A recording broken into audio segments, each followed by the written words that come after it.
രാഷ്ട്രീയമുണ്ടോ എന്ന് ചോദിച്ചാൽ രാഷ്ട്രീയമുണ്ട്. പ്രത്യേകിച്ച് നാട് ഞെട്ടിയ ഒരു ക്ഷേത്രക്കൊള്ളയിൽ നാട് ഭരിക്കുന്ന പാർട്ടിയുടെ ഒരു ജില്ലാ കമ്മിറ്റി അംഗം ഇപ്പോഴും ജാമ്യം കിട്ടാതെ അകത്ത് കിടക്കുമ്പോൾ രാഷ്ട്രീയാരോപണങ്ങൾ അപ്രതീക്ഷിതമല്ല. ഏറ്റവും ഒടുവിൽ മുഖ്യമന്ത്രി പോറ്റിയുമായുള്ള ചിത്രവും കൂടെ ഒരേ ചിത്രവും പങ്കുവെച്ച കോൺഗ്രസ് നേതാവിനെ രാവിലെ വീട്ടിൽ പോയി കസ്റ്റഡിയിലെടുക്കൽ, രാഷ്ട്രീയ പ്രതിഷേധം, പ്രതികരണങ്ങൾ, ഒടുവിൽ നോട്ടീസ് നൽകി വിട്ടയച്ച പോലീസ് പരിഹാസ്യത. അതിനു മുൻപും സോണിയാഗാന്ധി പോറ്റി, മുഖ്യമന്ത്രി പോറ്റി, കടകംപള്ളി പോറ്റി, അങ്ങനെ പോറ്റി ചിത്രങ്ങൾ ഒഫൻസിനും ഡിഫൻസിനുമുള്ള പൊളിറ്റിക്കൽ ആയുധങ്ങളാവുന്നുമുണ്ട്. ആ രാഷ്ട്രീയ ഏറ്റുമുട്ടൽ കൊടുമ്പിരി കൊള്ളുമ്പോൾ ഇപ്പോഴും മറുപടിയില്ലാതെ തുടരുന്ന ചോദ്യങ്ങൾ ആവർത്തന ചോദ്യങ്ങളായി ചോദിച്ചേ മതിയാകൂ. അത് കേരളത്തിന്റെ ഉത്തരവാദിത്തമാണ്. ഒന്നാമത്തെ ചോദ്യം, അത് കേവലം സ്വർണമല്ല, കോടാനുകോടി വിശ്വാസികളുടെ വിശ്വാസ പ്രശ്നമാണ്. ആ കൊടുംകൊള്ളയുടെ യാഥാർത്ഥ്യം എന്താണ്? ചോദ്യം നമ്പർ 2, ദേവസ്വം വിജിലൻസും SITയും ഒരേ സ്വരത്തിൽ പറഞ്ഞ ശബരിമല ക്ഷേത്രക്കൊള്ള നടന്നത് എങ്ങനെയാണ്? ചോദ്യം നമ്പർ 3, സന്നിധാനം മുതൽ ഡിണ്ടിഗൽ വരെ നീണ്ട അന്വേഷണത്തിൽ പോറ്റി മുതൽ ഗോവർദ്ധൻ വരെ മാത്രമേയുള്ളോ ആ മാഫിയ കോക്കസ്? ചോദ്യം നമ്പർ 4, കോടതി സംശയിച്ച അന്താരാഷ്ട്ര വിഗ്രഹക്കടത്ത് സംഘത്തിന്റെ ആർത്തിക്കണ്ണ് ശബരിമലയിലും വീണോ? ചോദ്യം നമ്പർ 5, വഴിയടഞ്ഞ അന്വേഷണത്തിൽ ഡിണ്ടിഗലും ഡി മണിയും നിർണായകമാകുമോ? ഇനിയാണ് പ്രധാനപ്പെട്ട ചോദ്യങ്ങൾ. 6ാം ചോദ്യം, ഉണ്ണികൃഷ്ണൻ പോറ്റി ശബരിമലയിൽ നിന്നും കടത്തിക്കൊണ്ടുപോയ സ്വർണ്ണപ്പാളികൾ തിരിച്ചെത്തിയോ? 7ാം ചോദ്യം, അയ്യപ്പനെ കാക്കുന്ന ദ്വാരപാലക ശില്പങ്ങളിലെയും കട്ടളപ്പാളിയിലെയും സ്വർണം ഉരുക്കി നടത്തിയ കൊള്ള എന്നെപ്പോഴെങ്കിലും ഉറപ്പിച്ചോ SIT? അതിന് കഴിയുന്നില്ലെങ്കിൽ ശബരിമല പാളികൾ അപ്പാടെ കടൽ കടത്തിയോ? ചോദ്യം 8, വലിയ ഗൂഢാലോചനയിൽ കൃത്യമായ പ്ലാനിങ്ങിൽ നടത്തിയ കൊള്ളയ്ക്ക് പിന്നിലെ ഗൂഢസംഘങ്ങൾ ആരൊക്കെയാണ്? ചോദ്യം 9, പത്മകുമാറിന് മുകളിൽ ആരൊക്കെ പത്മകുമാർ പറഞ്ഞ ദൈവതുല്യർ ആരാണ്? കാവൽക്കാരിൽ കട്ടുമുടിച്ച ഉന്നത സ്ഥാനീയർ ആരൊക്കെയാണ്? 10ാം ചോദ്യം, ഏറ്റവും പ്രധാനപ്പെട്ട ചോദ്യം, വിശ്വാസികൾക്ക് നഷ്ടമായ ശാസ്താവിന്റെ സ്വത്ത്, ആ പാളികൾ ഇപ്പോൾ ആരുടെ അരമനയിലാണ്? രാഷ്ട്രീയ തർക്കങ്ങൾക്കപ്പുറം ഈ ചോദ്യങ്ങൾക്കുള്ള മറുപടി കേരളത്തിന് അറിയണം, അറിഞ്ഞേ മതിയാകൂ. പ്രിയ പ്രേക്ഷകർക്ക് എൻകൗണ്ടറിലേക്ക് സ്വാഗതം.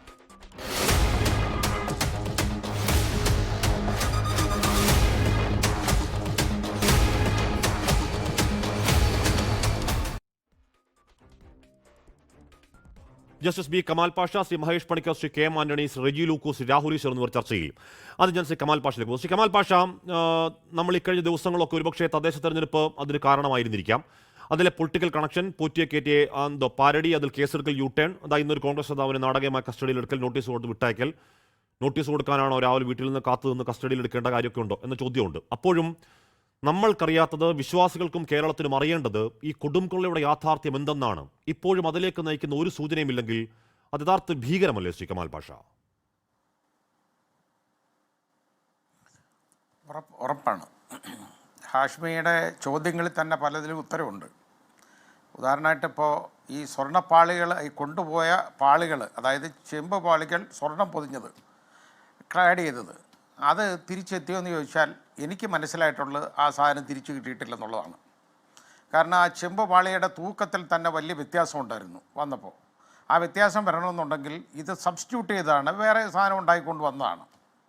അപ്പോൾ അതിനകത്ത് പിന്നെ സ്വർണം പൂശി കൊണ്ടുവന്നു, സ്വർണം ക്ലാഡ് ചെയ്ത് പൊതിഞ്ഞിരുന്നതാണ്, അത് സ്വർണ്ണം പൂശി ഇവിടെ കൊണ്ടുവന്നിട്ടുണ്ട്. അപ്പോൾ അതിനകത്ത് തൂക്കത്തിനകത്ത് വ്യത്യാസം വന്നിട്ടുണ്ട്, അത് മനസ്സിലാകുകയും ചെയ്തതാണ്. പിന്നെ ഈ ഗോവർദ്ധൻ്റെ കയ്യിൽ നിന്ന് സ്വർണ്ണം പിടിച്ചത്, സ്വർണ്ണം ഉരുക്കിയ സ്വർണം, ആ സ്വർണ്ണം ഉരുക്കിയത് ഗോൾഡ് ഇൻഗട്ടായിട്ട് മാറ്റിയേക്കുന്ന സ്വർണം 2019 ഒരു സ്വർണ്ണ വ്യാപാരി സ്വർണ്ണം ഉരുക്കി 2025 ഇതുപോലെ SIT വരും, അന്നേരം കൊടുക്കണം എന്ന് പറഞ്ഞത് കയ്യിൽ വെച്ചിരുന്നു എന്ന് പറഞ്ഞാൽ ആർക്കെങ്കിലും വിശ്വസിക്കാൻ പറ്റുന്ന കാര്യമാണോ? അതേ സ്വർണ്ണമാണോ ഇവിടെ കിട്ടിയേക്കുന്നത്? അല്ല, ഒരിക്കലുമല്ല. പിന്നെ ഇതിൻ്റെയൊക്കെ മാനങ്ങൾ വളരെ വലുതാണ്. ഒരിക്കലും ഇത് ഈ 30 കിലോ സ്വർണത്തിൻ്റെ 30.83 ഉണ്ട്, ആ സ്വർണത്തിന് വേണ്ടിയുള്ള ഒരു കൊള്ളയായിട്ട് ഞാനിത് കണക്കാക്കുന്നില്ല. അതിലുമൊക്കെ വളരെ വലുതാണ്, വലിയ മാനങ്ങളുണ്ട് ഇതിന്. അത് എന്ന് പറഞ്ഞു കഴിഞ്ഞാൽ അന്തർദേശീയ തലത്തിൽ തന്നെ ചിലപ്പം പോയി അന്വേഷണം നടത്തേണ്ട ഒരു ഗതികേടിലായിരിക്കും ഉള്ളത്. ഇത് ഇവിടെ നിൽക്കുന്നതാണെന്ന് തോന്നുന്നില്ല. കാര്യം ഇത് അത്രത്തോളം ഡിവൈൻ വാല്യൂ, ആൻറ്റിക് വാല്യൂ ഉള്ള മെറ്റീരിയലാണ്. അപ്പോൾ അയ്യപ്പ ഭഗവാന്റെ അവിടെ ഇരിക്കുന്ന, സന്നിധാനത്തിരിക്കുന്ന, അവിടെ ഇരിക്കുന്ന ആ ശ്രീകോവിലുള്ള ഒരു ചെമ്പുപാളി ആയിക്കോട്ടെ, സ്വർണ്ണം ആകണ്ട, ആ ചെമ്പുപാളി ആയാൽ പോലും അതിൻ്റെ ആൻറ്റിക് വാല്യൂ എത്ര ആയിരിക്കും? കോടിക്കണക്കിനാണ് ആളുകൾ അത് വിശ്വാസികൾ കൊടുത്ത് വാങ്ങിക്കാൻ തയ്യാറുണ്ട്, അത് കീപ്പ് ചെയ്യാൻ. അങ്ങനെയുള്ള പണക്കാരുണ്ട്. 500 പരം കോടി രൂപ അതിനൊക്കെ വില മതിക്കത്തക്കാണ്. നമുക്കതിൻ്റെ വില പോലും മതിക്കാൻ പറ്റത്തില്ല, അത്രത്തോളം ഉള്ളതാണ്. ഇത് ഇവിടെ അയ്യപ്പ ഭഗവാന്റെ അവിടെ നിന്ന് മാത്രമൊന്നുമല്ല, ശബരിമലയിൽ നിന്നൊന്നും അല്ല. ഇപ്പം ഞാൻ ഇന്ന് എനിക്ക് വേറെ ഒരു വാർത്ത കിട്ടുകയാണെന്ന് പറഞ്ഞാൽ ഹരിപ്പാട് ക്ഷേത്രം ഉണ്ടല്ലോ, ഹരിപ്പാട് ക്ഷേത്രത്തിൽ കമ്പവിളക്ക്, അതായത് ശ്രീമൂലം തിരുനാൾ കൊടുത്തിട്ടുള്ള കമ്പവിളക്കാണ് അവിടെ. 150 വർഷം ഏതാണ്ട് പഴക്കമുള്ള സാധനമാണ് അത്. അതിനൊരു ചെറിയ ചോർച്ച ഉണ്ടായെന്ന് പറഞ്ഞിട്ട് അത് മുഴുവനും കൂടെ പൊളിച്ച് ഒരു വലിയ ഈ ടോറസ് ലോറി കയറ്റിയാണ് കൊണ്ടുപോയി കച്ചവടം അടിച്ചത്. ആ സാധനം തിരിച്ചു കിട്ടിയിട്ടില്ല ഇപ്പോഴും. അതിൻ്റെ ആൻറ്റിക് വാല്യൂ എന്ന് പറയുന്നത് നമുക്ക് വില മതിക്കാൻ ഒക്കത്തില്ല. പഞ്ചലോഹം അതിനേക്കാളും അപ്പുറം നിൽക്കുന്ന ഒരു സാധനമാണത്. അപ്പോൾ ഈ രീതിയിലുള്ള കാര്യങ്ങൾ എല്ലായിടവും നടക്കുന്നുണ്ട്. അത് എൻ്റെ ആളുകളെയൊക്കെ ഞാൻ പറഞ്ഞു കേൾക്കുകയും ചെയ്തു. ഞാൻ അവരുടെ പേരൊന്നും പറയുന്നില്ല. ഏതായാലും അന്വേഷണം നടക്കുന്നെങ്കിൽ അന്വേഷിച്ചൊക്കെ വരട്ടെ. അതും തിരുവിതാംകൂർ ദേവസ്വം ബോർഡിൻ്റെ കീഴിൽ തന്നെ ഉള്ള ക്ഷേത്രമാണല്ലോ. ഇതുപോലുള്ള കാര്യങ്ങളാണ്. അതുകൊണ്ടാണ് ഞാൻ പറഞ്ഞു, ശബരിമലയിൽ നിന്ന് ഈ സ്വർണം എടുക്കാൻ വേണ്ടി, ഈ 30 കിലോ സ്വർണം എടുക്കാൻ വേണ്ടി മാത്രമല്ല ഈ കൊള്ള നടത്തി. സ്വർണം എന്ന് പറയുന്നത് അതിൻ്റെ ഒരു ബൈ പ്രോഡക്റ്റ്, അത് പോയ വഴിക്ക് കിട്ടിയതാണ്. അത് അങ്ങനെ അതും കൂടെ കിട്ടി എന്നുള്ളതല്ലാതെ അതിനപ്പുറത്തോട്ട് പോകുന്ന ഒരു രീതിയിലാണ് അത് നമുക്ക് കാണേണ്ടത്. അപ്പോൾ അത് ഒരുപാട്, അല്ലെങ്കിൽ ഇത്രയും ആളുകൾ ചേർന്ന് ഇങ്ങനൊരു സംഭവം നടക്കുമ്പോൾ ഒരു വലിയ ഗൂഢാലോചനയുടെ ഭാഗമാണ് ഇത് നടക്കുമ്പോൾ. ഈ പോറ്റി, ഉണ്ണികൃഷ്ണൻ പോറ്റി എന്ന് പറയുന്ന ആളുണ്ടല്ലോ, അയാൾ ഇതിൻ്റെ ഇങ്ങേ അറ്റത്തെ കണ്ണിയാണ്. ഒന്നുമില്ല. നമ്മൾ ഈ ചെസ്സൊക്കെ കളിക്കുമ്പോൾ ഈ വിലയേറിയ കരുക്കൾക്ക് വേണ്ടി ഈ പോണാണല്ലോ അതിൽ ഏറ്റവും കുറഞ്ഞത്, അതിനെ ബലി കൊടുക്കാറുണ്ട് എന്ന് പറഞ്ഞ പോലെ ഈ ഉണ്ണികൃഷ്ണനെ പോറ്റി ഇട്ട് തന്നേക്കാണ് ഇവിടോട്ട്. എന്തിന്? ഈ അന്വേഷണം വഴിതെറ്റിക്കാൻ. അത് തന്നെ ഇവിടെ നടന്നുകൊണ്ടിരിക്കുന്നത്. അല്ലാതെ ഈ ഉണ്ണികൃഷ്ണൻ പോറ്റി പറയുന്ന കാര്യങ്ങളൊന്നും ശരിയായെന്ന് ഞാൻ വിശ്വസിക്കുന്നു. പക്ഷേ ഇപ്പോൾ പറയുന്ന പ്ലോട്ട് എന്താണ്? ഈ പറയുന്ന സ്വർണ്ണം അടിച്ചു മാറ്റിയത് ഗോവർദ്ധന് കൊടുത്തു. ഗോവർദ്ധൻ പൈസ കൊടുത്തു, 470 ഗ്രാം കണ്ടെത്തി. ഗോവർദ്ധന ജാമ്യാപേക്ഷ വായിച്ചാൽ നമുക്ക് ചിരിച്ച് മണ്ണ് കപ്പും. കാരണം എന്താണ്? ഈ പറഞ്ഞ അവിടുന്ന് എടുത്ത സ്വർണ്ണത്തിന് ആനുപാതികമായി 10 പവൻ മാല മാളികപ്പുറത്ത് സമർപ്പിച്ചു. ആ മാളികപ്പുറത്ത് സമർപ്പിച്ച മാലയ്ക്ക് യാതൊരു രേഖയില്ല കേട്ടോ. ജാമ്യാപേക്ഷ സമർപ്പിക്കുക പെട്ടെന്ന് രേഖ വരുന്നുണ്ട്, അവിടുന്ന് മാല വരുന്നുണ്ട്. അന്നദാനത്തിന് എത്ര പൈസ കൊടുത്തു എന്ന് പറഞ്ഞാൽ ഈ സ്വർണ്ണത്തിന് ആനുപാതികമായി ഇവിടുത്ത എന്ന മട്ടിൽ ഗോവർദ്ധൻ തൂക്കമൊപ്പിച്ച ഒരു ജാമ്യാപേക്ഷയാണ്. അടിമുടി കള്ളമാണ് കമാൽ പാഷ, കള്ളം. അതിന് സംശയമില്ലാത്ത കാര്യമാണല്ലോ.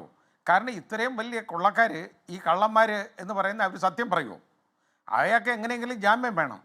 അപ്പോൾ ഇത്രയും നാളെ അയാൾക്ക് ജാമ്യം എടുക്കാനായിട്ട് മുൻകൂർ ജാമ്യത്തിന് അപ്ലൈ ചെയ്യാൻ വേണ്ടിയുള്ള സൗകര്യങ്ങളൊക്കെ ഒപ്പിച്ചു കൊടുത്തു പല ആളുകൾക്കും. അതാണ് ഇപ്പം നമ്മൾ കണ്ടേക്കുന്നത്. അതിനുവേണ്ടി ജാമ്യാപേക്ഷ കൊടുക്കാനും ഒക്കെ ആയി. ഇപ്പോൾ ഏതായാലും അറസ്റ്റായി, ഇറഗുലർ ബെയിലാണ്. അതിനകത്തൊക്കെ കൊടുത്തേക്കുന്ന എഴുതി വെച്ചേക്കുന്ന കാര്യങ്ങളെന്നൊക്കെ പറഞ്ഞ് ഈ പറയുന്നത് കേട്ട് കഴിഞ്ഞാൽ നമ്മൾ ഞെട്ടിപ്പോവും. കാരണം അവർ പറയുന്നത് അവിടെ എടുത്തു, സ്വർണം കിട്ടിയെന്ന് പറഞ്ഞാൽ അതിന് ആനുപാതികമായിട്ടുള്ള സ്വർണ്ണം അങ്ങ് കൊടുത്തിട്ടുണ്ട്. കാര്യം തീരും, ഒഫൻസ് അങ്ങ് തീരുമല്ലോ. ഞാൻ മോഷിച്ചു, അതാണ്ട് ഇതങ്ങ് തന്ന്, അപ്പം കാര്യം തീർന്നല്ലോ. ഒഫൻസ് അവിടെ ഇല്ലാതാവൂ? ഇല്ല. അതിന് പോയിക്കോട്ടെ. ഇത് ഞാൻ പറഞ്ഞത് ഈ സ്വർണത്തിന് വേണ്ടി മാത്രമല്ല. ഈ സ്വർണം എന്നൊക്കെ പറയുന്നത് ഇത്രയും പേർക്ക് വീതിക്കുമ്പോൾ ഒരുപാട് സ്ഥലങ്ങളിൽ പോകേണ്ടതാണ് ഇതിന് വീതം. അതൊക്കെ പോകുമ്പോൾ അത് വളരെ ചെറിയ ഒരു സ്റ്റേക്കേ ഉള്ളൂ. അതൊന്നുമല്ല, ഇതിനപ്പുറത്തോട്ടുള്ള ഈ ഡിവൈൻ വാല്യൂ വിറ്റ് പണമാക്കാൻ ഉള്ള ഗൂഢസംഘങ്ങൾ പ്രവർത്തിക്കുന്നുണ്ട്. അതിൻ്റെ ഒരു ഭാഗമാണ് ഈ അന്വേഷണം. വന്നു കഴിഞ്ഞാലുണ്ടല്ലോ, ഇത് നമ്മൾ വിചാരിക്കാത്ത തലങ്ങളിലേക്ക് ഈ അന്വേഷണം പോവും. ഇത് ചെറിയ കാര്യമൊന്നുമല്ല ഇത് നടന്നേക്കുന്നത്. ഇതൊരു 30 കിലോ സ്വർണത്തിൻ്റെ കൊള്ളയായിട്ട് ഞാൻ കണക്കാക്കുന്നില്ല. അതിൽ നിന്ന് 478 ഗ്രാം സ്വർണം കിട്ടി പോലെ എന്ത് കാര്യമാണെന്ന് ആലോചിച്ച് നോക്കിക്കോളൂ. ഇനി ഈ കേസ് നിലനിൽക്കും. അപ്പം ഈ ഈ പോയ പാളികളുണ്ടല്ലോ, ആ പാളികൾ അവിടെ തിരിച്ചെത്തിയില്ല എങ്കിൽ ഈ പാളികൾ എവിടെ? അത് തൊണ്ടി മുതലല്ലേ. ആ തൊണ്ടി മുതൽ കണ്ടെടുക്കാതെ ഈ കേസിന് നിലനിൽപ്പുണ്ടാവുമോ? ഇല്ലല്ലോ, ഒരിക്കലും ഇല്ല. അപ്പോൾ ഈ പോയതാകെപ്പാടെ ഈ പോയ പാളികളൊന്നും ഇവിടെ തിരിച്ചു കിട്ടിയിട്ടില്ല. അതിനൊരു സംശയവും വേണ്ട. അതൊന്നും അല്ല വന്നേക്കുന്നത്. അത് ഈ കടൽ കടത്തിയെന്ന് ചോദിച്ചാൽ മിക്കവാറും അശ്മയുടെ ചോദ്യത്തിനകത്ത് അതുണ്ട്. അതിനുള്ള സകല സാധ്യതകളുമുണ്ട്. ആ രീതിയിലാണ് പോകുന്നത്, കാര്യങ്ങൾ പോയിക്കൊണ്ടിരിക്കുന്നത്. അത് ശരിയായ രീതിയിൽ ഉള്ള ഒരു അന്വേഷണം നടന്നാൽ മാത്രമേ ഇതിൻ്റെ ചുരുളുകൾ അഴിയുള്ളൂ. മഹേഷ് പണിക്കർ, ഇവിടെ ഈ ദുഷ്ടന്മാർ തന്ത്രശാലികൾ കരുതും തങ്ങളാണ് ഏറ്റവും വലിയ തന്ത്രശാലികൾ, പക്ഷേ അവരെക്കാൾ വലിയ തന്ത്രശാലിയാണ് ദൈവം എന്നർത്ഥം വരുന്ന ഒരു ഖുർആൻ സൂക്തമുണ്ട്. മഹേഷ് പണിക്കർ, ഇത് ഏതെങ്കിലും തരത്തിൽ സർക്കാർ ഓഡിറ്റിൻ്റെ ഭാഗമായി പുറത്തേക്ക് വരുന്നതല്ല. തികച്ചും യാദൃശ്ചികമായ ഒരൊറ്റകുറ്റപ്പണിക്ക് ആ പാളികൾ കോടതി അറിയാതെ കൊണ്ടുപോകാൻ നോക്കിയ ഉടായിപ്പ് കോടതി പിടിച്ചതാണ്. എപ്പോഴത്തേക്കാണ്? 2024-25 2019 അത് ഇത്രയും എത്തിയെങ്കിൽ ആരൊക്കെ അട്ടിമറിക്കാൻ നോക്കിയാലും, ഏതൊക്കെ തന്ത്രശാലികൾ എന്തൊക്കെ നോക്കിയാലും, എന്തൊക്കെ സംഭവിച്ചാലും ഇതിൻ്റെ അറ്റം കാണും. അതിനൊരു അതീത ശക്തിയുടെ പിന്തുണ ഉണ്ടാകുമെന്നൊരു ഭക്തൻ എന്ന നിലയ്ക്ക് കൂടി വിശ്വാസമുണ്ടോ ശ്രീ മഹേഷ് പണിക്കർ? തീർച്ചയായിട്ടും. ഇന്ന് ഈ 41 ദിവസമാണ്, അതായത് ഒരു മണ്ഡലകാലം പൂർത്തിയാക്കി അയ്യപ്പൻ ഇങ്ങനെ ആ ഒരു പൂജ കഴിഞ്ഞ് നിൽക്കുന്ന സമയമാണിപ്പം. അതായത് 41 ദിവസം എന്ന് പറയുന്നത് 27 നക്ഷത്രം വെച്ചിട്ടുള്ള ഒരു ചന്ദ്രമാസം, അങ്ങനത്തെ 12 ചന്ദ്രമാസം ചേർത്ത ഒരു ചന്ദ്രവർഷം, പക്ഷേ നമ്മുടെ സാധാരണ രീതിയിലുള്ള 365 ദിവസമുള്ള സൂര്യവർഷം, ഇത് തമ്മിലുള്ള ഡിഫറൻസ് ആണ് 41 ദിവസം. അപ്പം മനുഷ്യനെ പുനരുദ്ധരിക്കാനും അവന് റിജുനുവേറ്റ് ചെയ്യാനുമുള്ള ഒരു നേരത്തെ ഡിസൈൻ ചെയ്തിട്ടുള്ള, വളരെ പഴക്കത്തിൽ ഡിസൈൻ ചെയ്തിട്ടുള്ള ഒരു ഡിസൈനാണ് ഈ മണ്ഡലകാലം എന്ന് പറയുന്നത്. പഴയ കാലത്ത് ആക്ച്വലി ഈ മണ്ഡല വ്രതം എടുത്തിട്ടാണ് ശബരിമലയിൽ പോകുന്നത്. 10-15 ദിവസം മകരവിളക്കുമായിട്ട് ബന്ധപ്പെട്ടിട്ടുള്ള ദിവസം മാത്രമേ അവിടെ അമ്പലം തുറക്കാറുള്ളൂ. പക്ഷേ അത് പിന്നെ കാലാകാലങ്ങളിൽ മണ്ഡലപൂജ മൊത്തം അവിടെ ചെല്ലാറായി, പിന്നെ മാസപൂജ തുടങ്ങി. അപ്പം അയ്യപ്പൻ ഇച്ചിവിടെ ഗ്ലോബലായിട്ട് അങ്ങനത്തെ ഒരു കാര്യങ്ങളായിട്ട് വന്നിരിക്കുന്നു. അപ്പോൾ പക്ഷേ അതിനകത്ത് നമ്മൾ മനസ്സിലാക്കേണ്ടത് ഇത് അയ്യപ്പൻ തന്നെയാണ്. 10-15 ഇതിപ്പത്തോടെ 2019 തുടങ്ങിയല്ലോ, 2009 ഈ ഭണ്ഡാരിയും ഈ ഗോവർദ്ധനും ഈ ഉണ്ണികൃഷ്ണൻ പോറ്റിയും ഇവരും കൂടെ അവിടുത്തെ കലശക്കുടങ്ങൾ, നമ്മൾ 9ാം നമ്പർ ലിസ്റ്റിലുള്ള കലശക്കുടങ്ങൾ അവർ മാറ്റിയിട്ടുണ്ട്. അത് സ്വർണം പൂശിയിട്ടുണ്ട്, മാളികപ്പുറത്തിന്റെ മണ്ടയും ഗണപതി ക്ഷേത്രത്തിന്റെ മണ്ടയും എല്ലാം കൂടെ. അപ്പം ആ സമയത്ത് തന്നെ ഇവരുടെ ഈ പറഞ്ഞ വിജയമല്യയുടെ റേഞ്ചിൽ ചെയ്തിരിക്കുന്ന കൊള്ള മുതൽ സ്വർണ്ണ മുതൽ ഇവർ കട്ടുകൊണ്ട് തുടങ്ങിയിട്ടുണ്ട്. അപ്പോൾ 10-15 കൊല്ലമായിട്ട് ഉണ്ണികൃഷ്ണൻ പോറ്റി അവിടെ എത്തിയ പിന്നെ തുടങ്ങിയിരിക്കുന്ന ഒരു കൊള്ളയുടെ സീക്വൻസ് ആണ്. ആ സീക്വൻസ് അയ്യപ്പൻ എന്നാ നിർത്തിക്കോ മോനെ എല്ലാവരും അകത്ത് പോയി കിടന്നു എന്ന് പറയുന്നത് ഈ ചന്ദ്രഗ്രഹണത്തിന് സെപ്റ്റംബർ 7-ാം തീയതി ഇവർ ഇത് അരപാലക പാളികൾ ഇളക്കിയത് മുതലാണ് തുടങ്ങുന്നത്. അതും ഉണ്ണികൃഷ്ണൻ പോറ്റി തന്നെയാണ് അതിന്റെ താങ്ങുപീഠം കാണുന്നില്ലെന്ന് പറഞ്ഞ് തിരിച്ച് ദേവസ്വം ബോർഡിന്റെ മണ്ടയ്ക്കോട്ട് ഒരു കുറ്റം വെച്ചുകൊണ്ട് അങ്ങനെ ഒരു രീതിയിൽ അയാൾ തന്നെ എന്തോ ഒരു ഇത് ബോധത്തിലോട് ഇങ്ങനെ വരികയാണ്. അപ്പം നമ്മൾ മൊത്തത്തിൽ ശ്രദ്ധിച്ചു കഴിഞ്ഞാൽ അയ്യപ്പന്റെ ഒരു വല്ലാത്ത കളികൾ ഇതിനകത്തുണ്ട്. ഓരോ സീക്വൻസ് നോക്കിയാൽ മതി. ഇപ്പൊ രാഹുൽ ഈശ്വർ ഇതിനകത്തുണ്ട്. രാഹുൽ ഈശ്വർ തന്നെ എന്താ ജയിലിനകത്ത് പോയെന്ന് രാഹുൽ ഈശ്വർ തന്നെ അറിയത്തില്ല. സത്യം പറഞ്ഞാൽ വേറൊരു കേസിലാണ് പോയത്. പക്ഷേ ഈ ശബരിമലയുടെ പ്രശ്നം കൊടുമ്പിരി കൊള്ളുമ്പോഴാണ് അങ്ങനെ ഒരു സംഭവം സംഭവിക്കുന്നത്. തന്ത്രിയിലേക്ക് എത്തുന്നു എന്ന് പറയുമ്പോഴത്തേക്ക് അതിനൊരു മാറ്റം വരത്തക്ക രീതിയിൽ കുറെ സീക്വൻസ് വരുന്നു. നേരെ ഇദ്ദേഹം പോയി ഒരു കാരണമില്ലാതെ അതിനകത്ത് പോയി കിടക്കുന്നു. അപ്പം അയ്യപ്പൻ ഇതിനകത്തൊരു വ്യക്തമായ ഡിസൈൻ ഉണ്ട്. തന്ത്രി കുടുംബം ഉൾപ്പെടെ ഇതിനകത്തുള്ള നേരത്തെ ഭരിച്ചിട്ടുള്ള ഇപ്പോഴത്തെ നമ്മുടെ പ്രസിഡന്റ് ആയിട്ടിരിക്കുന്ന ജയകുമാർ സാർ ഇരിക്കുമ്പോഴാണ് 2009 അതിന്റെ ആ ഫസ്റ്റ് താഴെക്കൂടെ കിടക്കുന്നത്. അതുപോലെ തന്നെ 2015 ഈ അന്നേരം അദ്ദേഹം ഗുപ്തം സാർ കഴിഞ്ഞിട്ട് ഈ ഇപ്പോഴത്തെ ജയകുമാർ സാർ അന്നേരം ഈ കോടതി വെച്ചിരിക്കുന്ന ഒരു അഡ്മിനിസ്ട്രേറ്റർ പോലത്തെ ഭരണമാണ്. ഒരു രാഷ്ട്രീയമല്ല, അല്ലാത്തൊരു ഭരണമാണ്. ആ സമയത്താണ് അത് നടക്കുന്നത്. അതുപോലെ തന്നെ ഈ നമ്മുടെ 18ാം പടിയുടെ ഇളക്കുന്ന സമയത്തും അന്നും ഹൈ പവർ കമ്മീഷണർ അങ്ങനത്തെ ഒരു റേഞ്ചിൽ പുള്ളിയായിരിക്കുന്നത്. അപ്പം ഇതിനകത്ത് രാഷ്ട്രീയത്തിന് അതീതമായി ഉദ്യോഗസ്ഥ തലത്തിലും ഈ പോറ്റിമാര് പൂജാവിധികൾ അങ്ങനെ ചെയ്യുന്ന ഒരു തലത്തിലും അല്ലെങ്കിൽ എന്താ പറയുന്ന മറ്റുള്ള സിനിമാക്കാർ അല്ലെങ്കിൽ അങ്ങനത്തെ ആൾക്കാർ അവർ തമ്മിലൊക്കെയുള്ള ഒരു വലിയൊരു ഗൂഢാലോചനയും വലിയൊരു ഇത് ഇതിനകത്തുണ്ട്. പക്ഷെ അയ്യപ്പൻ ഇതിന്റെ എല്ലാം വേണം നമ്മൾ ശരിക്കും ഇതുവരെ നടന്നിരിക്കുന്ന സീക്വൻസ് എല്ലാം പരിശോധിച്ച് കഴിഞ്ഞാൽ തികച്ചും അപ്രതീക്ഷിതമായിട്ടാണ് ഇതിന്റെ തെളിവുകൾ വരുന്നത്. ഇവരുടെ ലീഡ് എന്നൊക്കെ പറയുന്നത് ചുമ്മാ ഇങ്ങനെ ആകാശത്ത് നിന്ന് പൊട്ടിമുളിക്കുന്ന പോലെ ഒരാൾക്ക് ഒരു ഇത് കിട്ടുകയാണ്. അങ്ങനെ ഈ സ്വപ്ന ദർശനത്തിന്റെ ഒരു ഇതാണല്ലോ നമ്മൾ ഈ ഫോട്ടോയൊക്കെ കാണുമ്പോൾ ഉണ്ണികൃഷ്ണൻ പോറ്റി എവിടെ ശബരിമല മുഖ്യ പുരോഹിതനായിട്ട് എന്താ പറഞ്ഞ ഏറ്റവും ഇന്ത്യയിലെ ഏറ്റവും പ്രധാനപ്പെട്ട ഒരു വീട്ടിൽ അവിടുത്തെ ഒരു വനിതയ്ക്ക് കയ്യിൽ ഈ തായ്ത്തോ അല്ലെങ്കിൽ കാപ്പ് കെട്ടി കൊടുക്കത്തക്ക രീതിയിലൊക്കെയാണ് അയാളെ ഡിസൈൻ ചെയ്തിരിക്കുന്നത്. ഇപ്പൊ നമ്മൾ ഈ ഡി മണി എന്ന് പറഞ്ഞ ആൾ കേൾക്കുന്ന ഓട്ടോ ഡ്രൈവർ ആയിരുന്നു, ഇത്ര ഇതുകൊണ്ട് 500-1000 കോടി കൈകാര്യം ചെയ്യുന്ന രീതിയിൽ എത്തിയെന്നൊക്കെ കേൾക്കുന്നു. അപ്പം ഇതുപോലത്തെ വളരെ വളരെ നമ്മൾ സാധാരണ സമൂഹമോ സാധാരണ ഭക്തജന സമൂഹമോ അറിയാത്തക്ക രീതിയിൽ വളരെ വലുതായിട്ട് അവിടെ ഒരു പാരലൽ ഒരു സമാന്തരമായ ഒരു ഭരണഘടന അല്ലെങ്കിൽ ഒരു ഭരണം അവിടെ നിലനിൽക്കുന്നുണ്ട്. അതിപ്പോഴും അതിന്റെയൊക്കെ ചെറിയ ട്രേസസ് ഉണ്ട്, ഇപ്പോഴും ഇന്നത്തെ ദിവസവും ഉണ്ടത്. അപ്പം അതൊക്കെ ഒന്ന് മാറ്റാനായിട്ട് അയ്യപ്പൻ തീരുമാനിച്ചിട്ടുണ്ട്. ഇതിനകത്ത് കഴിഞ്ഞ ജയകൃഷ്ണൻ സാർ നമ്മൾ കണ്ടതാണ്, നെയ്ത്തേങ്ങയുടെ കൂപ്പണ് എന്താ പറയുന്ന പൂജാരിയുടെ റൂമിൽ നിന്നാണ് 5 ലക്ഷം രൂപയാണ് ഒരു ദിവസത്തെ നെയ്ത്തേങ്ങയുടെ കൂപ്പൺ പിടിച്ചാൽ അങ്ങനെ നെയ്യ് അഭിഷേകത്തിന്റെ ഇത് പിടിച്ചെന്ന് പറയുന്നത്. ഈ 5 ലക്ഷം രൂപ വെച്ച് പറയുമ്പോഴത്തേക്ക് നമ്മുടെ ഒരു 100-130 ദിവസം കൊണ്ട് ടോട്ടൽ സീസൺ എത്ര കോടി രൂപയായി? അപ്പം അതൊരു നിസ്സാര കാര്യമാണ്. ഇതുപോലത്തെ കുറെ പൂജകളുമായിട്ട് ബന്ധപ്പെട്ടതും ഇതിനകത്ത് വിശ്വാസവും അന്ധവിശ്വാസവും തമ്മിലുള്ള ഒരു ചെറിയ വ്യത്യാസമേ ഉള്ളൂ, ചെറിയൊരു അതിർവരമ്പേ ഉള്ളൂ. അതിനകത്ത് ഇവര് മാക്സിമം ഈ പറഞ്ഞ റിയലായിട്ട് പോകേണ്ട ആ ചൈതന്യമുള്ള ഒരു സംഭവത്തെ ധനസമാഹരണത്തിന് വേണ്ടി മാത്രമായിട്ട് ഡിസൈൻ ചെയ്ത് മാറ്റുകയാണ്. ഇവരുടെ എല്ലാവരുടെയും നോക്കുക ആത്യന്തികമായ ലക്ഷ്യം എന്താ? സ്വർണത്തിലാണേലും അല്ലെങ്കിൽ ഇതിനൊരു വല്ലാത്ത മൂല്യമുണ്ട് വിശ്വസിപ്പിച്ചാണെങ്കിലും ഇങ്ങനത്തെ കാര്യങ്ങൾ ചെയ്യുക. നമ്മൾ പിന്നെ ഈ വിശ്വാസക്കൊള്ളയും ആന്റി കൊള്ളയും തമ്മിൽ 2 വ്യത്യാസമുണ്ട്. ഈ വിശ്വാസക്കൊള്ളയ്ക്ക് പൂജയുടെ അല്ലെ പൂജാരിയുടെ ആവശ്യമുണ്ട്.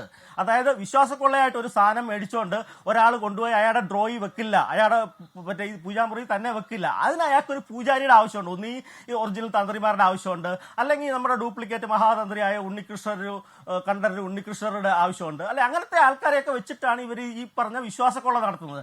ആന്റിക്കൊള്ളയാണ് ഇങ്ങനൊന്നുമില്ല. ഇപ്പൊ വാജിവാഹനം, അഷ്ടദിക് പാലകർ അങ്ങനത്തെയൊക്കെ സാധനങ്ങളാണ്. ഇത് ജസ്റ്റ് കൊണ്ട് അവരൊരു ഡ്രോയിലോ അല്ലെ അവരുടെ ഒരു സ്റ്റോർ റൂമിലോ അല്ലെങ്കിൽ എവിടെയെങ്കിലും എക്സിബിറ്റ് ചെയ്യുന്ന സ്ഥലത്തോ ഏതെങ്കിലും അങ്ങനെ വെച്ചാൽ മതി. പക്ഷെ വിശ്വാസക്കൊള്ളയ്ക്കകത്ത് ഉറപ്പായിട്ടും ഈ പൂജകന്മാരുടെ സംരക്ഷണമോ അല്ലെ അവരുടെ പിന്നീടുള്ള കാര്യം, ഇത് നിങ്ങളുടെ ഇന്ന ദോഷത്തിന് ഇങ്ങനെ ചെയ്യണം, ഇന്ന ദിവസം ഇന്ന പൂജ ചെയ്യണം, അല്ലെ ഇങ്ങനെ ചെയ്യണം, അങ്ങനെയൊക്കെ പറഞ്ഞ് അവരുടെ ഗൈഡൻസോടെയാണ് വിശ്വാസക്കൊള്ള നടക്കുന്നത്. അത് അറിഞ്ഞോ അറിയാതെയോ അതിന്റെ പ്രതിഫലം പറ്റിയോ പ്രതിഫലം വരാതെയോ അതൊക്കെ നമുക്ക് അന്വേഷണത്തിൽ കൂടെ വരേണ്ടതാണ്. പക്ഷേ ഈ വിശ്വാസക്കൊള്ള എന്ന് പറഞ്ഞ സ്ഥാനത്തിനകത്ത് തീർച്ചയായിട്ടും ഈ വർഗ്ഗങ്ങളുടെ അല്ലെങ്കിൽ ഈ പറഞ്ഞ പൂജകളുമായിട്ടുള്ള ഒറിജിനൽ ആയിട്ടുള്ളവരോ ഡ്യൂപ്ലിക്കേറ്റ് ആയിട്ടുള്ളവരോ ആരുടെയായ ഒരു ഇൻവോൾവ്മെന്റ് ഇല്ലാതെ ഇതാരും മേടിക്കാൻ പറ്റത്തില്ല. വിശ്വാസത്തെ ചൂഷണം ചെയ്യുന്ന മുതലെടുക്കുന്നതാണ്. ഇപ്പോൾ ജയറാമിന്റെ വീട്ടിൽ കൊണ്ട് പൂജ നടത്തി, ആ ജയറാമിന്റെ വിശ്വാസത്തെ ചൂഷണം ചെയ്യണ മുതലെടുക്കുകയാണ്. അത് ഫ്രീ ആയിട്ട് ചെയ്ത് കൊടുത്തു എന്ന് വിചാരിക്കാൻ പറ്റില്ലല്ലോ. എത്ര രൂപ കൊടുത്തു എന്ന് പറയുന്നത് ജയറാമാണ്. അങ്ങനെ എത്ര പേർ ഇത് അതിനൊക്കെ അപ്പുറം സാധനം മൊത്തം അടിച്ച് കടൽ കടത്തിയോ എന്നുള്ള ചോദ്യം. ഇപ്പൊ ദിണ്ടുകളിലേക്ക് എത്തി നിൽക്കുകയാണ് രാഹുൽ വിജയൻ. ദിണ്ടുകളിൽ ഇന്നലെ മുതൽ അവിടെ ഉണ്ട്. ഇന്നലെയും ചോദ്യം ചെയ്തു, ഇന്നും ചോദ്യം ചെയ്തു. ഇന്ന് അതിനുശേഷം ഇയാൾ ആരാണ് ഈ പറയുന്ന ഡി മണി മാധ്യമങ്ങളോട് സംസാരിക്കുന്നത്. രാഹുൽ വിജയനിലേക്ക് ഒന്ന് പോയിട്ട് ഞങ്ങൾ എത്താം. മഹേഷ് പണിക്കർ, രാഹുൽ, എന്തായാലും ഈ സ്വർണ്ണക്കൊള്ളയുമായി നേർക്കുന്നവർ ബന്ധിക്കുന്ന ഏതെങ്കിലും തരത്തിലുള്ള തെളിവ് ഇപ്പോഴും അന്വേഷണ സംഘത്തിന് കിട്ടിയിട്ടുണ്ടെന്ന് അറിയില്ല. പക്ഷേ ഇയാൾ അത്ര വെടിപ്പല്ല എന്ന കാര്യം ഉറപ്പാണ്. ഹാഷ്മി, അങ്ങനെയാണ് നാട്ടുകാരിൽ നിന്ന് നമുക്ക് മനസ്സിലാക്കാൻ കഴിയുന്നത്. പക്ഷേ ഡി മണി പറയുന്നത് താൻ MS മണിയാണ്, താനൊരു സാധാരണക്കാരനാണ്, നിഷ്കളങ്കനാണ്, താൻ ഒരു തെറ്റും ചെയ്തിട്ടില്ല, തന്നെ വേട്ടയാടരുത് എന്ന വികാരാതീതനായിട്ടാണ് ഇന്ന് മാധ്യമങ്ങളോട് അദ്ദേഹം പ്രതികരിച്ചത്. പക്ഷേ അദ്ദേഹത്തിന്റെ ഒരു 20 വർഷത്തെ ചരിത്രം പരിശോധിച്ച് നമ്മൾ ഇവിടെ വന്നതിന് ശേഷം നാട്ടുകാരോടും പലരോടുമായി ചോദിച്ച് നമ്മൾ 20 വർഷത്തെ ചരിത്രം പരിശോധിക്കുമ്പോൾ 20 വർഷം മുമ്പ് ഒരു ഓട്ടോ ഡ്രൈവറായിട്ടാണ് അദ്ദേഹത്തിന്റെ തുടക്കം. പിന്നീട് ഒരു തിയേറ്ററിൽ ക്യാൻറ്റീൻ നടത്തി അവിടെ പോപ്കോൺ വിൽപ്പന നടത്തി. അതിനുശേഷം ചെറിയൊരു ഫിനാൻസ് സ്ഥാപനം തുടങ്ങുകയായിരുന്നു. അതിനുശേഷം പിന്നീട് സ്വർണ്ണപ്പണയം ഉൾപ്പെടെയുള്ള കാര്യങ്ങളിലേക്ക് അദ്ദേഹം കടക്കുന്നു. പിന്നീട് അദ്ദേഹത്തിന്റെ സാമ്പത്തിക വളർച്ച ആരെയും ഞെട്ടിക്കുന്നതായിരുന്നു. കഴിഞ്ഞ 6 കൊല്ലത്തിനിടയിൽ അദ്ദേഹത്തിനുണ്ടായ മാറ്റങ്ങൾ അത് ആളുകൾക്ക് അമ്പരപ്പുണ്ടാക്കുന്നതായിരുന്നു എന്നുള്ളതാണ് നാട്ടുകാർ പറയുന്നത്. പലതരത്തിലും രാഷ്ട്രീയ നേതാക്കളും രാഷ്ട്രീയമായിട്ടുള്ള പലതരത്തിലുള്ള പിന്തുണയും അദ്ദേഹത്തിന് ഇവിടെ ലഭ്യമായിരുന്നു എന്നും നാട്ടുകാർ പറയുന്നുണ്ട്. ഡയമണ്ട് മണി, അതുപോലെ തന്നെ ദാവൂദ് മണി എന്നതടക്കമുള്ള പേരുകൾ അദ്ദേഹത്തിന് ഈ നാട്ടിൽ ചാർത്തി കിട്ടിയത് ഈ 6 വർഷത്തിനിടയ്ക്കാണ് എന്നുള്ളതാണ് മനസ്സിലാക്കാനും കഴിയുന്നത്. എന്തായാലും ദുരൂഹതകൾ ഒരുപാട് അദ്ദേഹത്തെ ചുറ്റിപ്പറ്റി ഉണ്ട് എന്നുള്ളതാണ് വളരെ പ്രധാനപ്പെട്ട കാര്യം. പ്രാദേശികമായിട്ടുള്ള പോലീസിന്റെ സഹായവും അദ്ദേഹത്തിന് ഉണ്ടാകാം എന്നുള്ളൊരു സംശയം കൂടി ഈ ഘട്ടത്തിൽ വരുന്നുണ്ട്. അതിന്റെ ഭാഗമായിട്ടായിരിക്കാം ഒരുപക്ഷെ ഇന്നലെ SIT ഇവിടെ ചോദ്യം ചെയ്യലിന് വേണ്ടി എത്തിയ ഘട്ടത്തിൽ അവസാന നിമിഷത്തേക്ക് പോലീസിന്റെ ഒരു പിന്മാറ്റം ഉണ്ടായത്.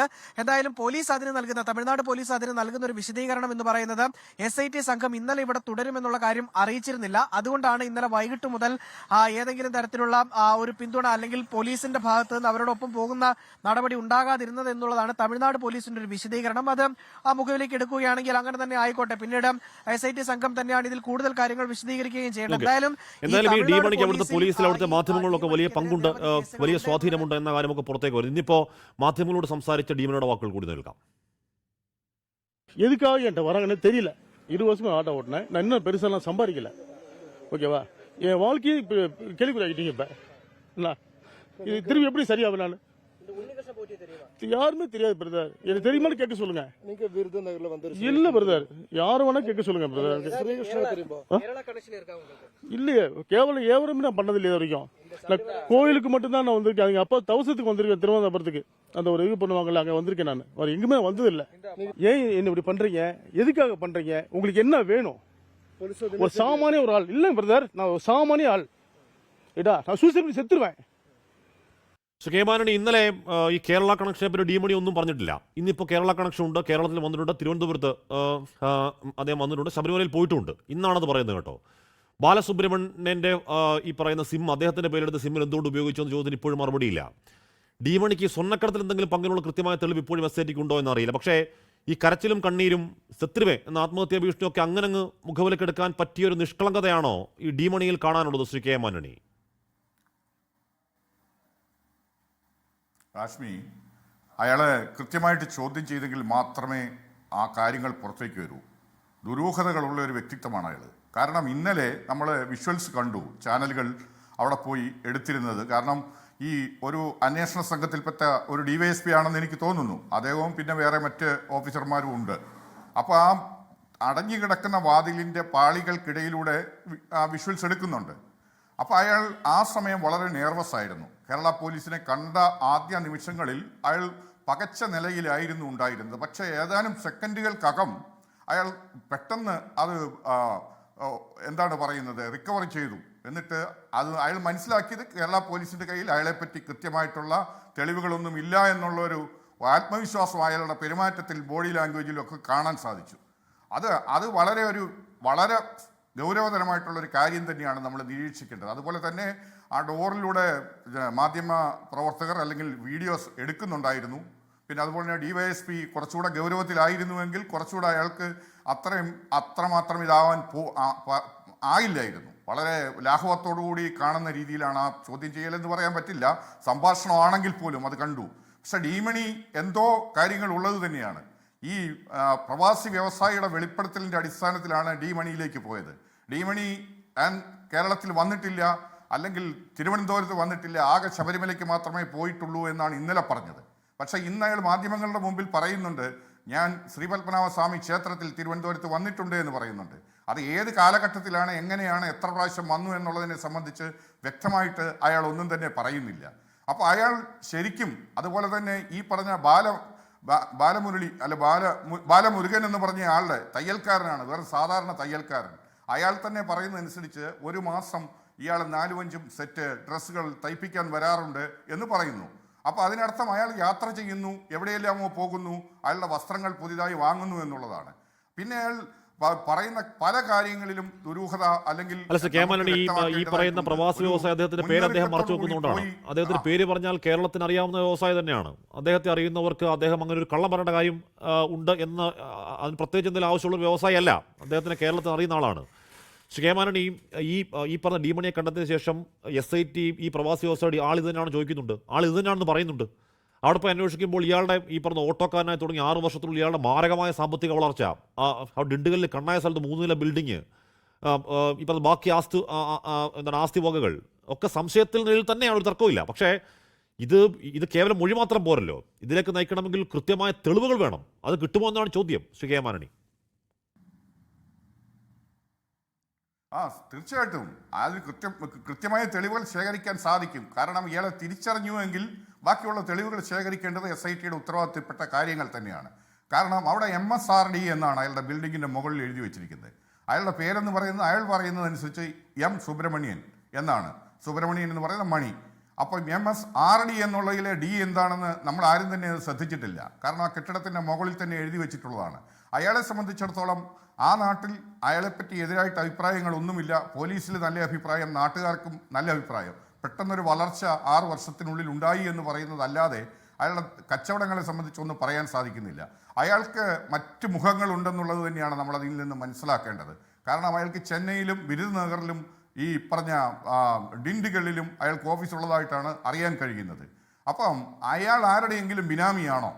അതായത് ഈ പുരാവസ്തു അല്ലെങ്കിൽ പഞ്ചലോഹ വിഗ്രഹങ്ങൾ, ആ രീതിയിലുള്ള ആൻറ്റിക് വാല്യൂ ഉള്ള സാധനങ്ങളുടെ ഇൻ്റർനാഷണൽ കച്ചവടത്തിലോ ശൃംഖലയിലോ അതുമായി ബന്ധപ്പെട്ട ഗൂഢസംഘങ്ങളുടെ ഒരു ബിനാമിയാണോ, ഒരു ഇടനിലക്കാരനാണോ എന്ന് നമ്മൾ സംശയിക്കണം.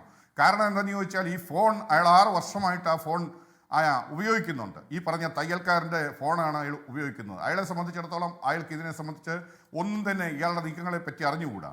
അപ്പോൾ വ്യക്തമായിട്ടും അയാളെ ഓഫീസിലിരുത്തി, അല്ലെങ്കിൽ ഈ പറഞ്ഞ SITയുടെ ക്രൈംബ്രാഞ്ച് ഓഫീസിൽ കയറ്റി നിർത്തി ശക്തമായ രീതിയിൽ ചോദ്യം ചെയ്തെങ്കിൽ മാത്രമേ തെളിയിക്കാൻ പറ്റൂ. എന്നാൽ നോട്ടീസ് വരുമെന്ന് പ്രതീക്ഷയാണ്, വരുമെന്ന് തന്നെയാണ് പറഞ്ഞത്. ഈ പറയുന്ന കണ്ണുനീരും ആ നിഷ്കളങ്കത നാട്യവും ഒക്കെ സത്യമാണോ എന്നുള്ളത് അപ്പോൾ അറിയാം. ഞാൻ അങ്ങനെയൊക്കെ എത്താം.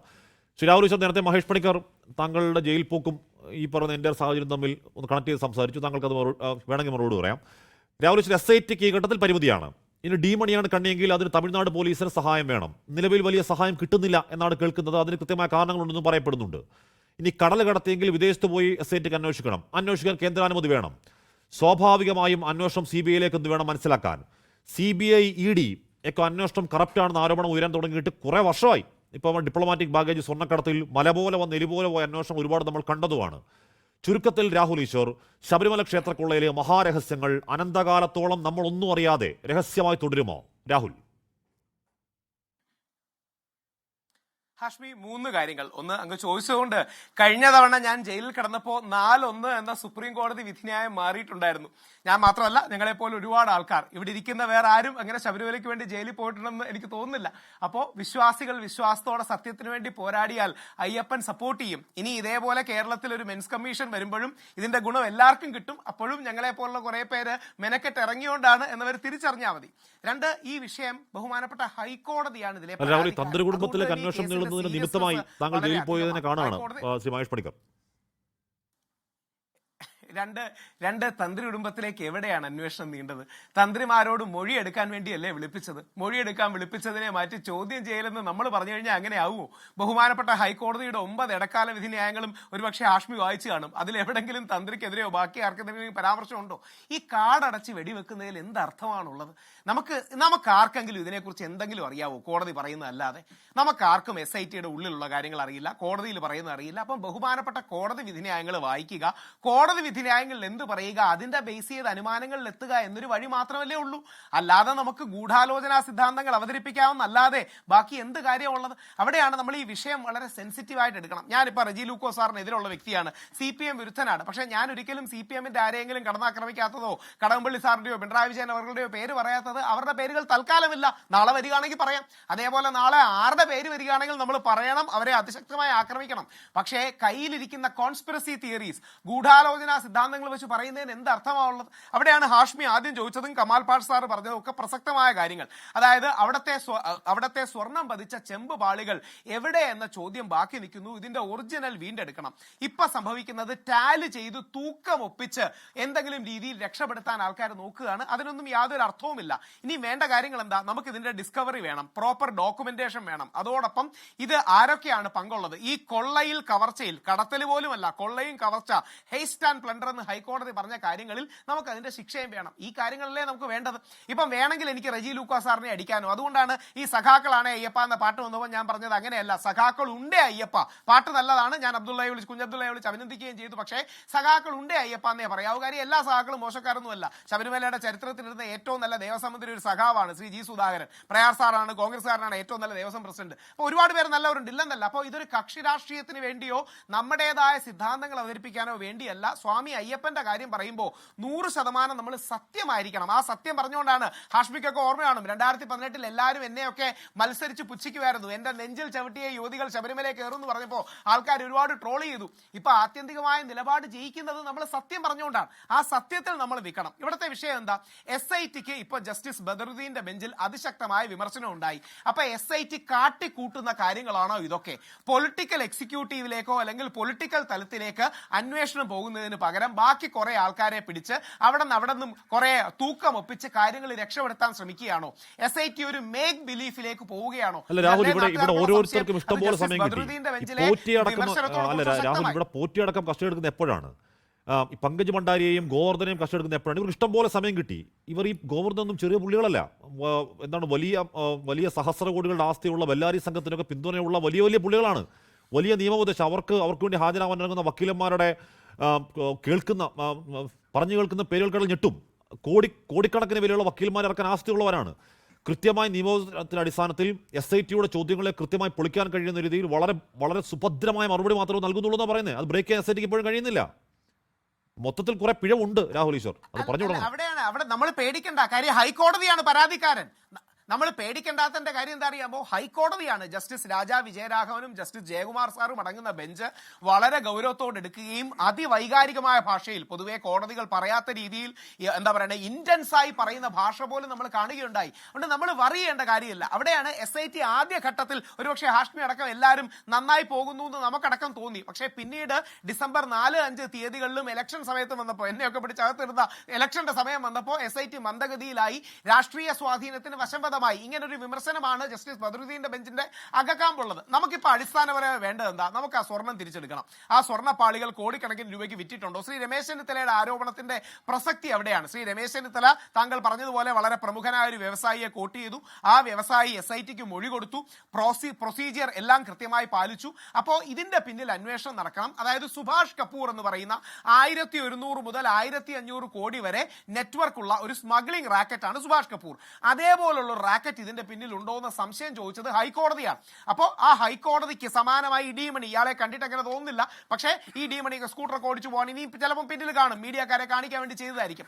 അപ്പൊ ഈ ഡി മണി, ദാവൂദ് മണിയോ ഡയമണ്ട് മണിയോ വേറെ എന്ത് മണിയാണെങ്കിലും ഇയാളടക്കമുള്ളവർക്ക് ഇതിൽ എന്തെങ്കിലും ടാഞ്ചിബിൾ എവിഡൻസ് വേണ്ടേ? പിന്നെ ഹാഷ്മി മിസ് ചെയ്തുകൂടാത്തൊരു ചോദ്യമുണ്ട്. അത് നമ്മുടെ റെജി ലൂക്കോ സാറിനോട് ചോദിക്കേണ്ട ചോദ്യമാണ്. ഇതിന്റെ പിന്നിലുള്ള പൊളിറ്റിക്കൽ എക്സിക്യൂട്ടീവിലേക്ക് അന്വേഷണം നീളുമോ? അതോ SIT ബാക്കി പരതി അടുത്ത 3 ആഴ്ച കൊണ്ട് ഞങ്ങൾ തമിഴ്നാട്ടിലും ആന്ധ്രയിലും ഒക്കെ കറങ്ങി പോൾ ബാർബറെ പിടിക്കാൻ ഇന്ത്യയുടെ വെളിയിൽ പോയി. അങ്ങനെ പോൾ ബാർബറെ കിട്ടിയെന്നോ കിട്ടിയില്ല എന്നോ പറഞ്ഞ് ഈ കേസ് അവസാനിപ്പിക്കുമോ, അതോ ഇതൊരു തെഫ്റ്റ് ബൈ പോളിസിയാണ്, അതായത് നയപരമായ കൊള്ളയാണ്, ആ നയം എടുക്കാൻ പ്രേരിപ്പിച്ച ആൾക്കാർ ആരൊക്കെയാണെങ്കിൽ അവർ കൂടെ യഥാർത്ഥത്തിൽ കേസിന്റെ ഇതാണ് ചോദ്യം.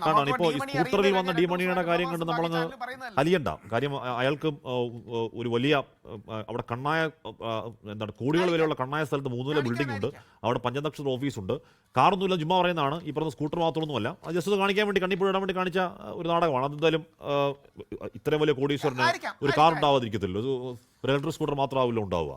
രാഹുൽ ഞാനെത്താം. ശ്രീജി ലൂക്കോസ് രാഹുൽ ഈശ്വർ പറഞ്ഞ ചോദ്യത്തിന് മറുപടി പറഞ്ഞോളൂ. അതോടൊപ്പം പാരഡിപ്പാട്ടിന്റെ പേരിൽ മാരകമായ വകുപ്പുകൾ ചുമത്തുന്നു, കേസെടുക്കുന്നു, പിന്നെ യൂട്ടേൺ. ഇന്നൊരു ചിത്രം പങ്കുവച്ചതിന്റെ പേരിൽ സ്റ്റേഷൻ ജാമ്യം കിട്ടാവുന്ന വകുപ്പുകൾ കേസെടുക്കുന്നു. രാവിലെ തന്നെ വീട്ടിൽ പോയി സുബ്രഹ്മണ്യനെ സ്റ്റാറാക്കാൻ കസ്റ്റഡിയിലെടുത്ത് സ്റ്റേഷനിൽ കൊണ്ടുവന്ന് നോട്ടീസ് കൊടുത്ത് വിട്ടയക്കുന്നു.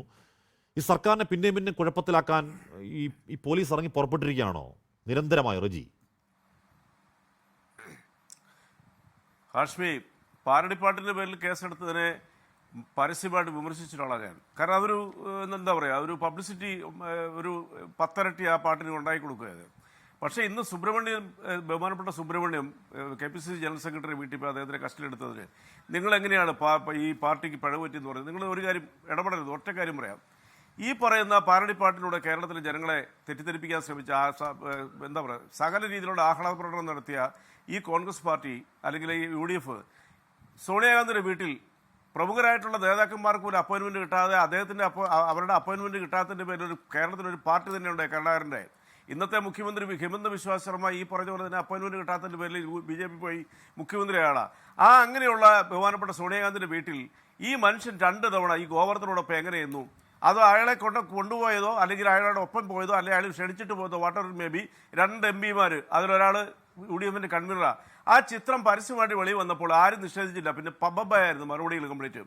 സ്വാഭാവികമായിട്ട് അങ്ങനെ ആ ചിത്രം വെളിയിൽ വന്നപ്പോൾ ബഹുമാനപ്പെട്ട മുഖ്യമന്ത്രി പിണറായി വിജയനെ തേജോവധം ചെയ്യാൻ വേണ്ടിയിട്ട് ഒരു ആംബുലൻസ് ഹാൻഡ് ഓവർ ചെയ്യുന്ന അദ്ദേഹത്തിന്റെ ഓഫീസിന് തൊട്ട് താഴെ, നമുക്കറിയാം, ആ തൊട്ട് താഴെ ഒരു ഹാൻഡ് ഓവർ അല്ല ഒരു ആംബുലൻസ് ശബരിമലയ്ക്ക് ഹാൻഡ് ഓവർ എന്ന ചടങ്ങിൽ അദ്ദേഹം താഴോട്ടിറങ്ങി വന്ന് ആ കീ കൊടുക്കുമ്പോൾ ആ AI-യിലൂടെ കൃത്രിമമായി സൃഷ്ടിച്ച ചെവിയിൽ മന്ത്രിക്കുന്ന ഒരു ചിത്രം ഉണ്ടാക്കി ഇട്ട് കഴിഞ്ഞാൽ എന്ത്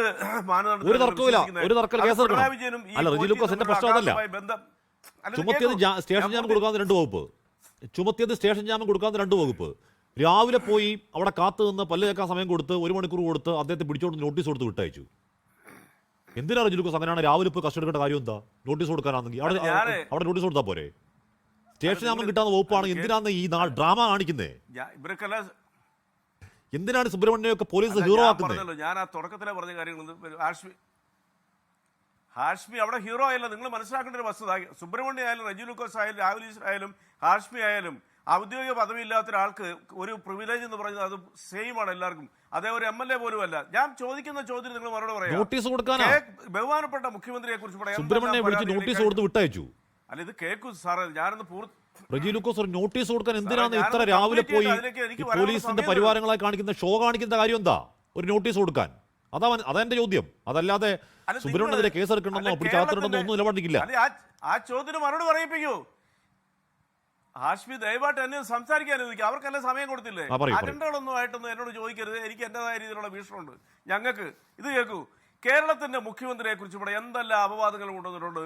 കേരളത്തിന്റെ മുഖ്യമന്ത്രി കഴിഞ്ഞ 9.5 വർഷം കൊണ്ട്, പ്രത്യേകിച്ച് ആദ്യത്തെ ഊഴത്തിൽ അദ്ദേഹത്തിനെ കുറിച്ച് എന്തെല്ലാം സ്വർണ്ണക്കടത്ത്, പിന്നെ ഈ മൊബൈല്, അതുപോലെ ഫോൺ എന്നൊക്കെ പറഞ്ഞ ആ മനുഷ്യനെ ഏതെല്ലാം രീതിയിൽ ഒരു പൊടി ഒരു പെറ്റി കേസ് എടുക്കാൻ പറ്റിയിട്ടുണ്ടോ? അപ്പൊ ഇതുപോലെ കേരളത്തിൽ ഏറ്റവും കൂടുതൽ 100% ആളുകളും ശബരിമലയിലെ കൊള്ളയ്ക്കെതിരെ പ്രതികരിച്ചുകൊണ്ടിരിക്കുമ്പോൾ ഈ പോറ്റിയും അദ്ദേഹത്തിന്റെ ചെവിയിൽ മന്ത്രിക്കുന്ന ഒരു ചിത്രം വെച്ച് ലോകത്തിലെ മുഴുവൻ മലയാളികളുടെ മുമ്പിൽ ഈ ബഹുമാനനായ മുഖ്യമന്ത്രി അപമാനിക്കാൻ ശ്രമിച്ച് ആ തെറ്റു പറ്റിയതുകൊണ്ടാണല്ലോ അയാൾ ആ പോസ്റ്റ് പിൻവലിച്ചത്. ആ പോസ്റ്റ് അയാൾ പിൻവലിച്ചോളൂ. എനിക്ക് തെറ്റിദ്ധാരണ പറ്റിയെന്ന് പറയുമ്പോൾ അങ്ങനെയാണല്ലോ നിയമത്തിന് മുമ്പിൽ കൊണ്ടുവരണ്ടേ? പാതിരാത്രിക്കായാലും വെളുപ്പിനായാലും കൊണ്ടുവരണ്ടേ? കേരളത്തിലെ മുഖ്യമന്ത്രി ഇവർക്കൊക്കെ അടിക്കാവുന്ന ചെണ്ടയാണോ? അതൊന്നും ഞങ്ങൾ ആകെ ചുമത്തിയത് ഫീബിളായ 2 വകുപ്പ്. ഒരു നോട്ടീസ് കൊടുക്കാൻ വേണ്ടി രാവിലെ വീട്ടിൽ പോവുക, അവിടെ കാത്തു നിൽക്കുക, എന്നിട്ട് എടുത്തുകൊണ്ട് വരിക, വലിയ പ്രതിഷേധം ഉണ്ടാവുക, എന്നിട്ട് സ്റ്റേഷനിൽ കൊണ്ടുവന്നിട്ട് നോട്ടീസ് കൊടുത്ത് വിട്ടയക്കുക. എന്താണ് എപ്പോൾ വേണം വിളിച്ചാൽ വരണം കേട്ടോ എന്ന് പറഞ്ഞ് നോട്ടീസ് കൊടുത്ത് വിട്ടയക്കുക. അതിനെന്തിനാണ് ഈ ഷോ എന്ന ചോദ്യം ഉണ്ടായിരുന്നുള്ളൂ. ശ്രീ മഹേഷ് പണിക്കർ, താങ്കൾ പറയായിരുന്നു ശബരിമലയിൽ അയ്യപ്പൻ നടന്ന ഒരു ക്ലെൻസിംഗ് പ്രോസസിനെ പറ്റി പറയായിരുന്നു.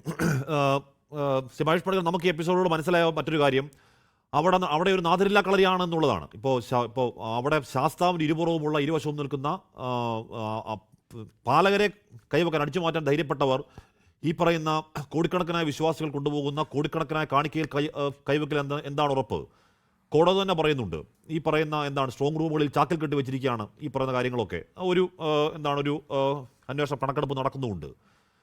റീജിയൻ തൊഴുത്ത് എന്തു കൊള്ളയും സാധ്യമാകുന്ന ഒരു സംവിധാനം, ഒരു മേൽനോട്ടവും ഇല്ലാത്തൊരു സംവിധാനം, ആ സംവിധാനത്തിനൊരു മാറ്റം എന്നുകൂടി താങ്കൾ പറഞ്ഞ ക്ലെൻസിങ്ങിന് അർത്ഥമുണ്ടോ ശ്രീ മഹേഷ് പണിക്കർ? തീർച്ചയായിട്ടും അവിടെ ഞാൻ പറഞ്ഞല്ലോ, അവിടുത്തെ നമ്മൾ ഈ ഒരു പാരലൽ സംവിധാനം, ഈ ഇവരുടെ ഈ മേൽശാന്തിയുടെയും തന്ത്രിയുടെയും റൂം ഉൾപ്പെടെയുള്ള കാര്യം വ്യക്തമായിട്ട് ഇപ്പം നമ്മുടെ കേരളത്തിലെ നടക്കുന്ന എല്ലാ ക്ഷേത്രങ്ങളിലെയും പൂജാവിധി നടക്കുന്നത് തന്ത്രസംശയം, കുഴിക്കാട്ട് വച്ച തുടങ്ങിയ ഗ്രന്ഥങ്ങളെ വെച്ചിട്ടാണ്. അതാണ് അവരുടെ പ്രമാണ ഗ്രന്ഥം. അത് വെച്ചിട്ടുള്ള പൂജകളാണ് ഈ നടക്കുന്നത്. അതിനകത്ത് പ്രധാനമായിട്ട് പറയുന്നുണ്ട് ഈ മലമൂത്ര വിസർജനം അല്ലെങ്കിൽ എങ്ങനെയാണ് ഒരു ക്ഷേത്രം അശുദ്ധമാകുന്നതെന്ന് പറഞ്ഞിട്ടുള്ള കാര്യമുണ്ട്. രാഹുൽജിയുടെ തന്നെ ശബരിമല സ്ത്രീ വിഷയത്തിൽ ഒരു പ്ലാൻ ബി ഉണ്ടായിരുന്നു. അതായത് ഈ സ്ത്രീകളൊക്കെ പ്രവേശിക്കാൻ വരുവാണെങ്കിൽ എന്താ പറയുക, മൂത്രമോ അല്ലെങ്കിൽ രക്തമോ എവിടെയെങ്കിലുമൊക്കെ പതിച്ചു കഴിഞ്ഞാൽ ക്ഷേത്രം അശുദ്ധമാകും. ആ ക്ഷേത്രത്തിൽ ഈ ബ്രാഹ്മണ ശൗചാലയങ്ങളും ക്ഷേത്രത്തിനോട് ചേർന്നാണ്.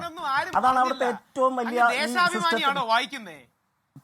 പറയട്ടെ, ഞാൻ പറഞ്ഞോട്ടെ, രാഹുൽജി തന്നെ ഞാനൊരു ഇതിനകത്ത് കേട്ടുള്ളതാണ്. അതായത് ഞാൻ പറഞ്ഞത് രാഹുൽജി ഉള്ളപ്പോഴല്ലേ പറഞ്ഞത്. അതായിക്കോട്ടെ, ഞാനത് അങ്ങനെയാണെങ്കിൽ അത് വിട്ടു. അത് ഞാൻ അതല്ല പറയുന്നത്. ക്ഷേത്രത്തിലെ അശുദ്ധി അങ്ങനെയാണ് അവിടെ നടന്നിരിക്കുന്നത്. അത് മാറ്റണമെന്ന് ഇപ്പം ജയകുമാർ സാറ് ഇപ്പം കഴിഞ്ഞ ദിവസം അങ്ങനെ ഒരു തീരുമാനം എടുത്തതായിട്ട് ഞാൻ അറിഞ്ഞു. അദ്ദേഹത്തിൻ്റെ ഒരു പത്രസമ്മേളനത്തിൽ ഈ തന്ത്രി മേൽശാന്തി റൂമുകളൊക്കെ ക്ഷേത്രത്തിൽ നിന്ന് വിടർത്തി അത് മറ്റൊരു സ്ഥലത്തേക്ക് മാറ്റി ക്ഷേത്രത്തിനെ സ്വതന്ത്രമാക്കണം, പഴയ കലാകാലങ്ങളിലുള്ള വിശ്വാസികളുടെ ഒരു ആവശ്യമാണത്.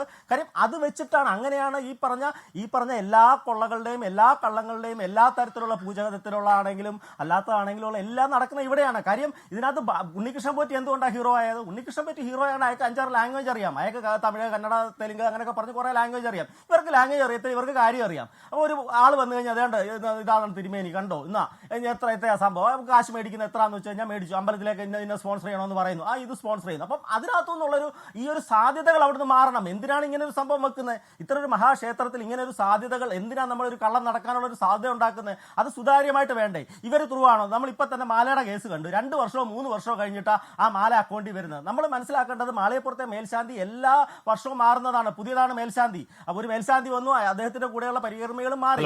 പക്ഷേ മാലയുടെ കാര്യത്തിൽ സംശയമുണ്ട് കേട്ടോ. അദ്ദേഹം വീട്ടിൽ നിന്നാണോ പിന്നെ തിരിച്ചു? മാലയുടെ കാര്യത്തിൽ ഗോവർദ്ധന ജാമ്യാപേക്ഷ വായിച്ചതിൽ നിന്നും അത് കൃത്യം കണക്കൊപ്പിക്കുകയായിരുന്നു. അത് ആ മാലയാണോ അത് ഇപ്പൊ കയറ്റിയ മാലയാണോ എന്ന് എനിക്ക് സംശയമുണ്ട്. Seriously I doubt Mahesh Panicker. ഇപ്പൊ കയറ്റിയത് തന്നെയാണെന്ന് അല്ല ഞാൻ പറഞ്ഞത്, ഇപ്പൊ കയറ്റിയത് തന്നെയാണ്. അതുകൊണ്ടാണ് ഞാൻ പറയുന്നത് ഇപ്പൊ കയറ്റി തന്നെയാണ് ആ മാല. ഇപ്പൊ നമ്മൾ വാജുവാഹനത്തിന്റെ കേസ് രാഹുൽ ഈശ്വരോട് ഉള്ളതുകൊണ്ട് ഞാൻ പറയാം, ഈ വാജുവാഹനം 2012 തീരുമാനം ഉള്ളതല്ലേ. തന്ത്രി കുടുംബവും ദേവസ്വം ബോർഡ് തന്നെ റിട്ടേൺ, ഈ പഴയ തന്ത്രസംശയവും കുഴിക്കാട്ട് വെച്ചൊക്കെ പോട്ടെ, റിട്ടേൺ ആയിട്ട് ഒരു എഗ്രിമെന്റ് ഉള്ളതല്ലേ. അത് കഴിഞ്ഞിട്ട് ഇതൊരു പ്രയാർ ഗോപാലകൃഷ്ണൻ ഇപ്പം വളരെ പരിശുദ്ധനാന്ന് പറഞ്ഞു ചെയ്യുന്ന പ്രയാർ ഗോപാലകൃഷ്ണൻ സാർ എടുത്തു കൊടുത്തെന്നാ പറയുന്നത്. തന്ത്രി അത് തന്നെ അങ്ങനെ പറയുന്നത്. ഈ എന്താ പറഞ്ഞ കുറുപ്പെന്ന് പറഞ്ഞ ഒരാളോട് ഇത്ര കോടിക്കണക്കിന് രൂപ വിലയുള്ള 500-1000 കോടി രൂപ വിലയുള്ള ഒരു ശബരിമലയിലെ ഇതിനകത്ത് മേളിൽ ഇരുന്ന ഇറിഡിയോ ഉണ്ടെന്നൊക്കെ ആൾക്കാർ വിശ്വസിക്കുന്ന അങ്ങനത്തെ ഒരു സാധനം എടുത്ത് കയ്യിലോട്ട് കൊടുക്കുമ്പോൾ ഇതും കൊണ്ട് നേരെ വീട്ടിലോട്ട് പോവുകയാണോ വേണ്ടത്? അല്ലെങ്കിൽ രാഹുൽ ഈശ്വർ തന്നെ പറയണം, ഇത്ര നാളായിട്ട് ശബരിമലയിൽ നടന്നിരിക്കുന്ന അല്ലെങ്കിൽ മറ്റ് കേരളത്തിലെ എത്രയോ ക്ഷേത്രങ്ങളുടെ തന്ത്രം നമ്മുടെ കയ്യിലുണ്ട്. അപ്പം ആ താഴ്മണം കുടുംബത്തിൽ ഇത്രയും കാലം വന്നിരിക്കുന്ന കംപ്ലീറ്റ് വിഗ്രഹങ്ങൾ നമ്മളിങ്ങനെ വീടുകളിൽ സൂക്ഷിച്ചു വെച്ചിരിക്കുകയാണോ? അവിടെ ഒരു മ്യൂസിയം ഉണ്ടോ? അതോ അതിന്റെ കച്ചവടം ഉണ്ടോ? ഇങ്ങനെ ഇതൊക്കെ ബോധ്യപ്പെടുത്തണ്ടേ? ഈ കാലാകാലങ്ങളിൽ ഓരോ നമ്മളിപ്പോൾ സംസാരം കേൾക്കുന്ന ആൾക്കാരുണ്ടല്ലോ, ഓരോ ക്ഷേത്രത്തിൽ നിന്നും ഇതെന്ന് പറഞ്ഞിട്ട് ചിലർ കൊടുക്കും. ഇപ്പം ശബരിമല കൊടുത്തു, പ്രയാറും ഇവരും കൊടുത്തു, മറ്റുള്ള പല ക്ഷേത്രങ്ങളും കൊടുത്തു, ചില ക്ഷേത്രങ്ങളിൽ കൊടുത്തിട്ടില്ല. അപ്പം ഇതൊക്കെ നമുക്ക് വ്യക്തമായിട്ട് അറിയാമല്ലോ, ഏതൊക്കെ ക്ഷേത്രത്തിൽ കൊടുത്തു, ഏതൊക്കെ ക്ഷേത്രത്തിൽ കൊടുത്തില്ല. ഇതൊക്കെ എവിടെയാണ് സൂക്ഷിച്ചു വെച്ചിരിക്കുന്നത്? ഇതൊക്കെ വിൽപ്പനയുണ്ടോ? വിൽപ്പനയുണ്ടേ ആർക്കാ കൊടുക്കുന്നത്? അതൊന്നും SITയോട് പറഞ്ഞാൽ ഈ പ്രശ്നം തീർന്നു. ആ റൂട്ടിൽ തന്നെയാണോ നമ്മുടെ സാധനങ്ങളൊക്കെ പോയിരിക്കുന്നത് കറക്റ്റായിട്ട് അറിയാൻ പറ്റും. അതാണ് ഞാൻ ഉദ്ദേശിക്കുന്നത്. കാര്യങ്ങൾ പറയുമ്പോൾ അതിനകത്തൊന്നും അറിഞ്ഞില്ല, ഒന്നും കേട്ടില്ല എന്നൊക്കെ പറയുന്നത്. രാഹുൽ അതിന് മറുപടി ഉണ്ടോ? കൃത്യമായിട്ട് മറുപടി പറയാം. കൃത്യമായിട്ട് രണ്ടുപേരെയും മറുപടി പറയാം. ഒന്ന്, നമ്മൾ വാട്സപ്പ് യൂണിവേഴ്സിറ്റികളിൽ നല്ല ഇൻഫോർമേഷൻ എടുക്കേണ്ടത്. ആദ്യം അദ്ദേഹം എന്നെ കുറിച്ച് പറഞ്ഞതിന്റെ ഒരു മറുപടി. പ്ലാൻ ബി എന്ന് പറഞ്ഞാൽ ശബരിമലയിൽ കുറച്ച് തീവ്ര സ്വരക്കാർ കയ്യിൽ രക്തമിറ്റിട്ട് അങ്ങനെ അമ്പലം അടയ്ക്കാൻ ശ്രമിക്കുന്നുണ്ട്. അത് പാടില്ല, അവരുടെ കൂടെ അല്ല ഞാൻ, അത് പാടില്ല എന്നാണ് ഞാൻ പറഞ്ഞത്. അതിനെ വാട്സപ്പ് യൂണിവേഴ്സിറ്റികൾ ദുർവ്യാഖ്യാനം ചെയ്യുന്ന അതേപോലെ പറയുന്നത് ഒരു ഭക്തർ ചേർന്നതാണോ എന്ന് അദ്ദേഹം ചിന്തിക്കണം. 2, പ്രയാർ സാർ ഇപ്പം പരിശുദ്ധനാണെന്ന് പറയല്ല, പ്രയാർ സാർ പരിശുദ്ധം തന്നെയാണ്. ശബരിമലയ്ക്ക് വേണ്ടി 3ാമത് അറസ്റ്റ് ചെയ്യപ്പെട്ടത്. രക്തത്തിന്റെ പ്ലാനെ പറ്റിയാ പറഞ്ഞത്, രാഹുലിന്റെ പ്ലാനെന്ന് പറഞ്ഞില്ലെന്നാ അമ്മയും പറഞ്ഞോട്ടെ. പറഞ്ഞോട്ടെ. രാഹുലിന്റെ plan പറഞ്ഞത് മൂന്നാമത് പ്രയാർ സാറുമാണ്. അദ്ദേഹം പരിശുദ്ധനും നല്ലവരുമാണ്. ഇന്ന് ജീവിച്ചിരിപ്പില്ല. ശക്തമായ ശബരിമലയ്ക്ക് വേണ്ടി പോരാടിയതും അദ്ദേഹം സ്വന്തമായി കേസ് കൊടുത്തതുമാണ്. ശബരിമലയ്ക്ക് വേണ്ടി യഥാർത്ഥത്തിൽ ഗ്രൗണ്ടിൽ ഇറങ്ങി പോരാടിയതും 1.5 വർഷം കേസ് അനുഭവിച്ചതും ഇപ്പോഴും എന്റെ കേസുണ്ട്. ഇപ്പൊ ഹാഷ്മി ഈ കോള് വിളിക്കുന്നതിനും ബജാസിനോട് ചോദിച്ചാൽ മതി. ഞാൻ എന്റെ അഡ്വക്കേറ്റിനോട് സംസാരിച്ചുകൊണ്ടിരിക്കുകയായിരുന്നു ശബരിമല കേസ് കോഷ് ചെയ്യാൻ കൊടുക്കാൻ. അപ്പൊ ഞങ്ങളൊക്കെ വർഷങ്ങളായി ഇതിൽ ബുദ്ധിമുട്ട് അനുഭവിച്ചതാണ്. 2, ദൈവത്തെ ഓർത്ത് ഒരു അമ്പലത്തിന്റെ മേളിലും ഇറീഡിയം ഇല്ല. ആൾക്കാരെ വെള്ളിമൂങ്ങ പോലെ പറഞ്ഞു പറ്റിക്കുന്നതാണ്. അമ്പലത്തിന്റെ വാജിവാഹനമോ അമ്പലത്തിന്റെ കൊടിമരവോ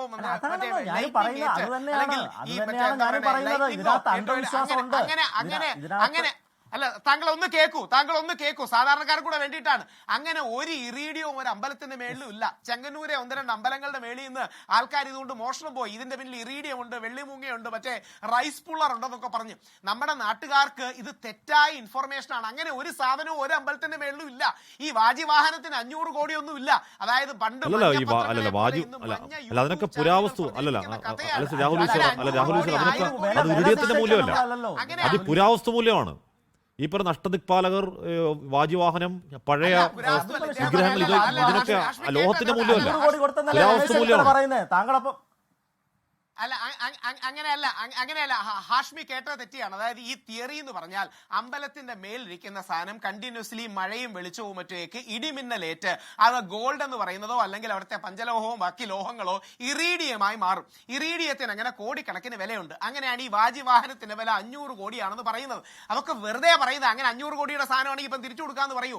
അതായത് പണ്ട് അതായത് പ്രാണപ്രതിഷ്ഠ ചെയ്യുന്നത് പോലെ അതിനെ രാഹുൽ പറയൂ എത്ര കോടിക്കാന്ന് പറഞ്ഞാൽ 500 കോടിയല്ലേ പറ. 250 ആണോ, 100 ആണോ, 50 ആണോ, 10 ആണോ?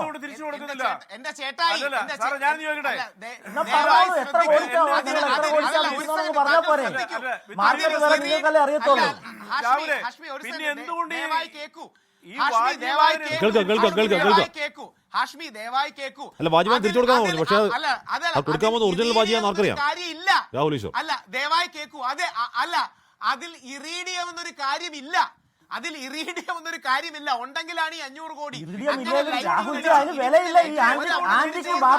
രാഹുൽ ഈശ്വർ, ഇവിടെ ഈ പ്രവാസി വ്യവസായി കൊടുത്തിരിക്കുന്ന മൊഴി, ഈ പുരാവസ്തു കടത്ത് കേരളത്തിൽ ലക്ഷ്യമിട്ടത് 1000 കോടിയുടെ കച്ചവടമാണ്.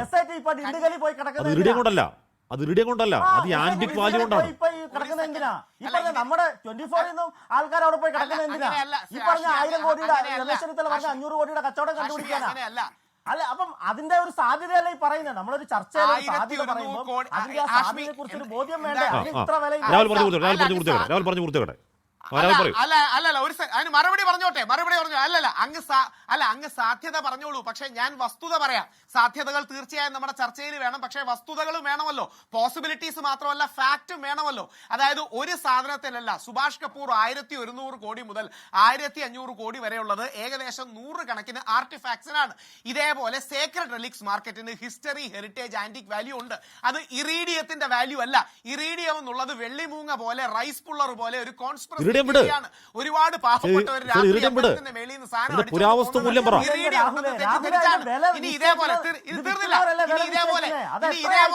ആഷ്മി അറിഞ്ഞിരിക്കാനാണ്. രാഹുലിനും മഹേഷ് പണിക്കർക്ക് എനിക്കല്ലേ അറിയൂ. ഞാൻ എന്താ അറിയാം, ഇതുപോലെ കാപട്യം പറഞ്ഞ് പുറത്ത് വെക്കുന്നവർക്ക് അറിയില്ലല്ലോ അത് ഇറിഡിയം ഇല്ലാന്ന്. അത് പറ്റിക്കപ്പെടുമ്പോഴേ അറിയൂ അവർ ഇറിഡിയം ഇല്ലാന്ന്. രണ്ടാമത്തെ കാര്യം, ഈ ആന്റിക് മൂല്യം എന്നൊരു മൂല്യം ഉണ്ട്. അവിടെയാണ് സുഭാഷ് കപൂർ മോഡൽ എന്ന് കോടതിക്ക് പറയേണ്ടി വന്നത്, അല്ലേ രാഹുൽ? ഇത്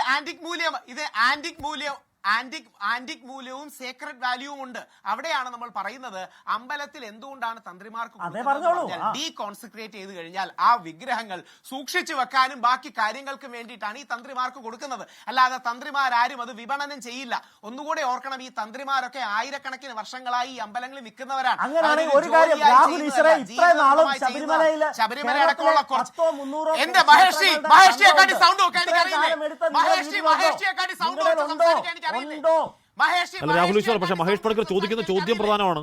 അങ്ങനെയാണെങ്കിൽ ഇക്കാലം അത്രയും കേരളത്തിൽ നിന്നും കേടുവന്ന വിഗ്രഹങ്ങൾ, ആ വിഗ്രഹങ്ങളെല്ലാം ഓരോ തന്ത്രിമാരുടെ വീട്ടിലിരിപ്പുണ്ടോ?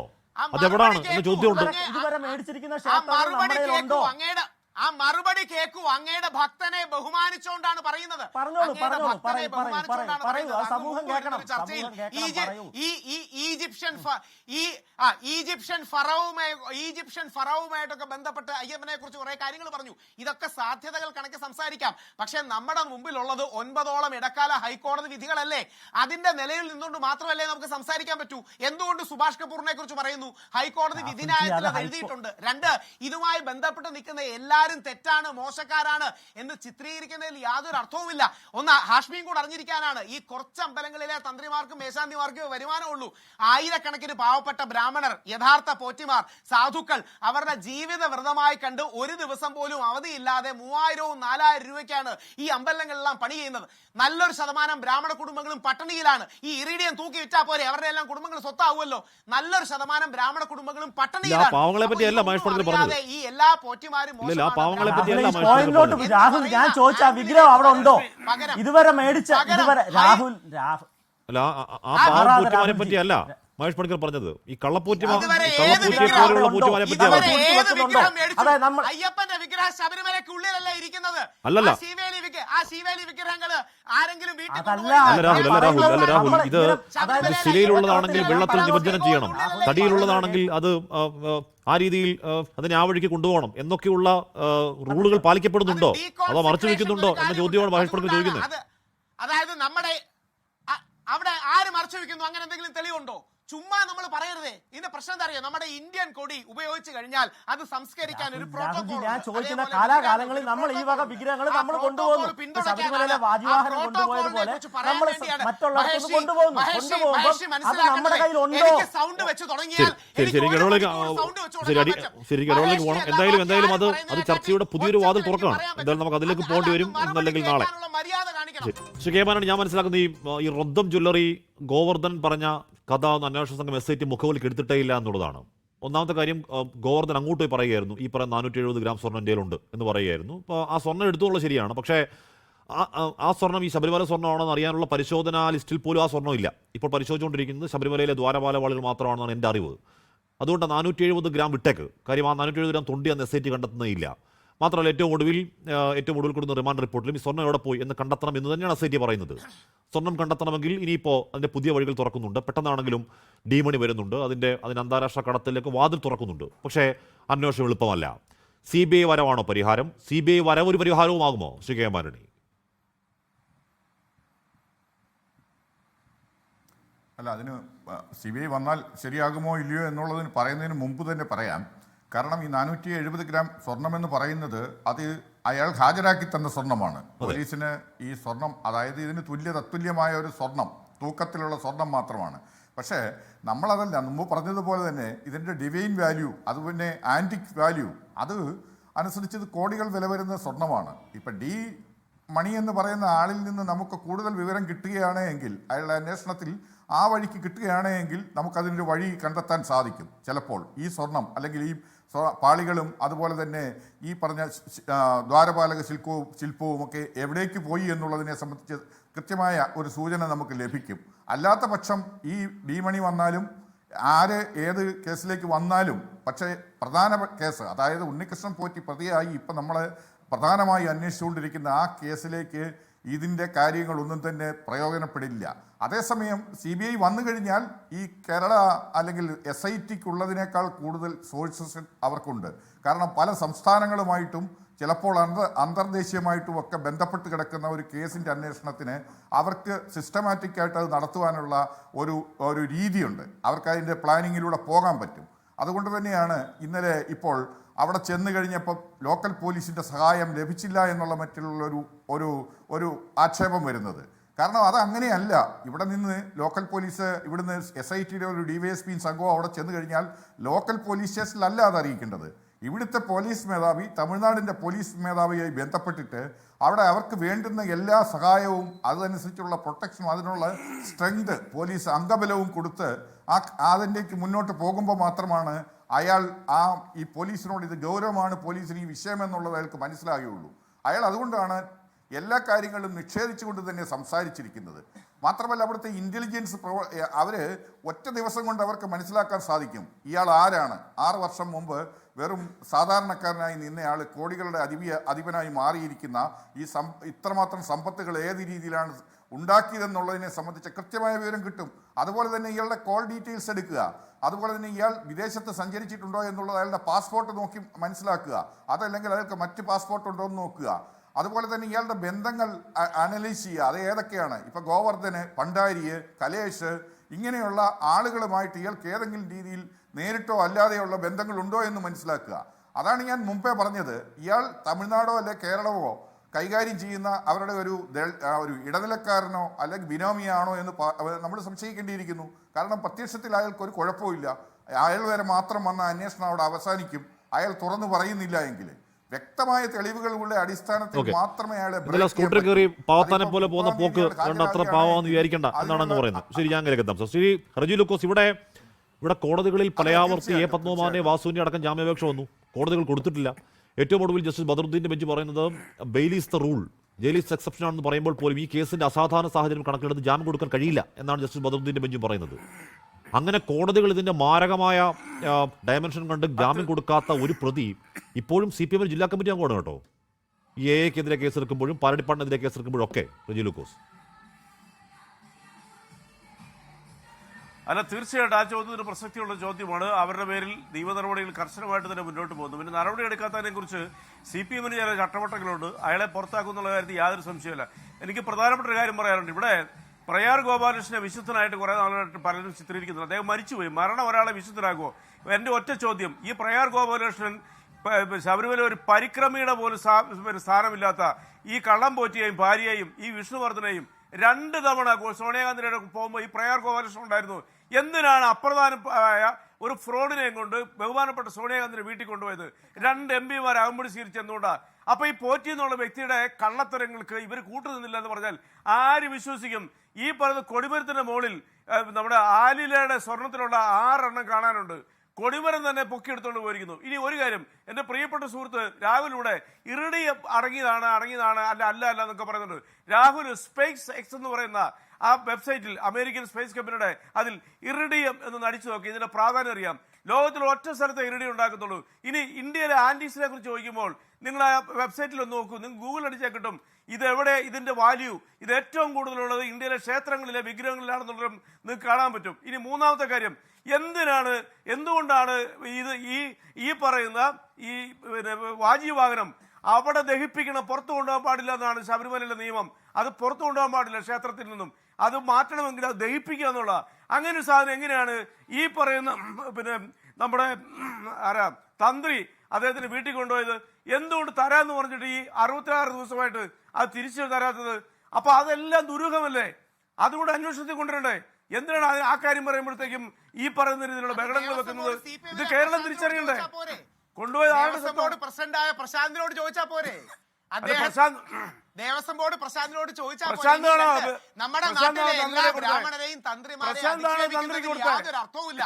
CPM ഡിഫൻസ് നിൽക്കുമ്പോ കൂടെ ബ്രാഹ്മണരും തന്ത്രിമാരും എല്ലാം കൂടി കൊടുത്തത് എന്നാ ഹൈക്കോടതിയിൽ പരാതി കൊടുക്കാത്ത CPM ഡിഫൻസ് ദേവസ്വം ബോർഡല്ലേ കൊടുത്തത്?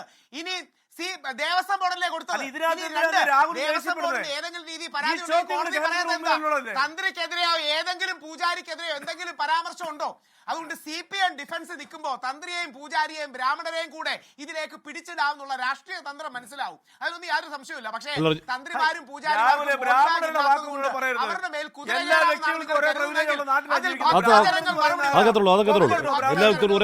പക്ഷേ അല്ല റജി ലൂക്കോസ്, ശരി, ഇവിടെ മരിച്ചുപോയ പ്രയാർ, ഇവിടെ സോണിയാഗാന്ധി കൂടിക്കാഴ്ച, ബാക്കിയൊക്കെ പറയാണ്. അതേസമയം ഈ കേസിൽ പങ്കുണ്ട് എന്ന് കരുതി കോടതി ഗുരുതരമായ കേസിൽ ഇവർക്കുള്ള പങ്ക് കോടതിക്ക് ബോധ്യപ്പെട്ട് ജാമ്യം നിഷേധിച്ച് അകത്ത് കിടക്കുന്ന ജില്ലാ കമ്മിറ്റി അംഗത്തിനെതിരെ ഒരു നടപടി എടുക്കാതിരിക്കുകയും വേഗമായി കാര്യങ്ങൾ പറയുന്നതിൽ ചില പ്രശ്നമില്ലേ റജി ലൂക്കോസ്? അദ്ദേഹത്തെ പുറത്താക്കിയിട്ട് പറ, അതിനൊരു ധാർമ്മികത ഉണ്ടല്ലോ. അപ്പോൾ ഒരു നടപടി എടുക്കില്ല, നടപടി എടുക്കുന്നു പറയാനുള്ള ധൈര്യവും ഇല്ല, എന്നിട്ട് സോണിയാഗാന്ധി പോറ്റി പറഞ്ഞുകൊണ്ടിരിക്കുക. അതിനകത്തൊരു ധാർമ്മികതയുണ്ടോ മിനിമം? അല്ല, സോണിയാഗാന്ധിനെ ഞാൻ കുറ്റം പറഞ്ഞില്ല. അവരെ ഞാൻ ബഹുമാനിക്കുന്ന സ്ത്രീയാ. അവരുടെ വീട്ടിൽ കള്ളം പോറ്റിയെ ഒരു പ്രിവിലേജും ഇല്ലാത്ത, പ്രത്യേകിച്ച് ഇല്ലാത്ത, അവിടെ ഒരു പരിക്രമയുടെ സ്ഥാനം പോലും ഇല്ലാത്ത ഈ വ്യക്തിയെ, അയാളുടെ ഭാര്യയെയും ഈ ഗോവർദ്ധൻ എന്ന് പറയുന്ന തട്ടിപ്പുകാരനെയും എന്തൊരു 2 തവണ കൊണ്ടുപോയി. നിങ്ങൾ മറുപടി പറയാം. ശരി ശരി അതിന് നിങ്ങൾ ആ ചോദ്യത്തിന് മറുപടി വരുമ്പോൾ എന്തിനാ ദേഷ്യപ്പെടുന്നത്? ഓക്കെ നമ്മുടെ സമയം കഴിയാം. എന്തായാലും അത് രാഷ്ട്രീയ ചോദ്യമാണ്.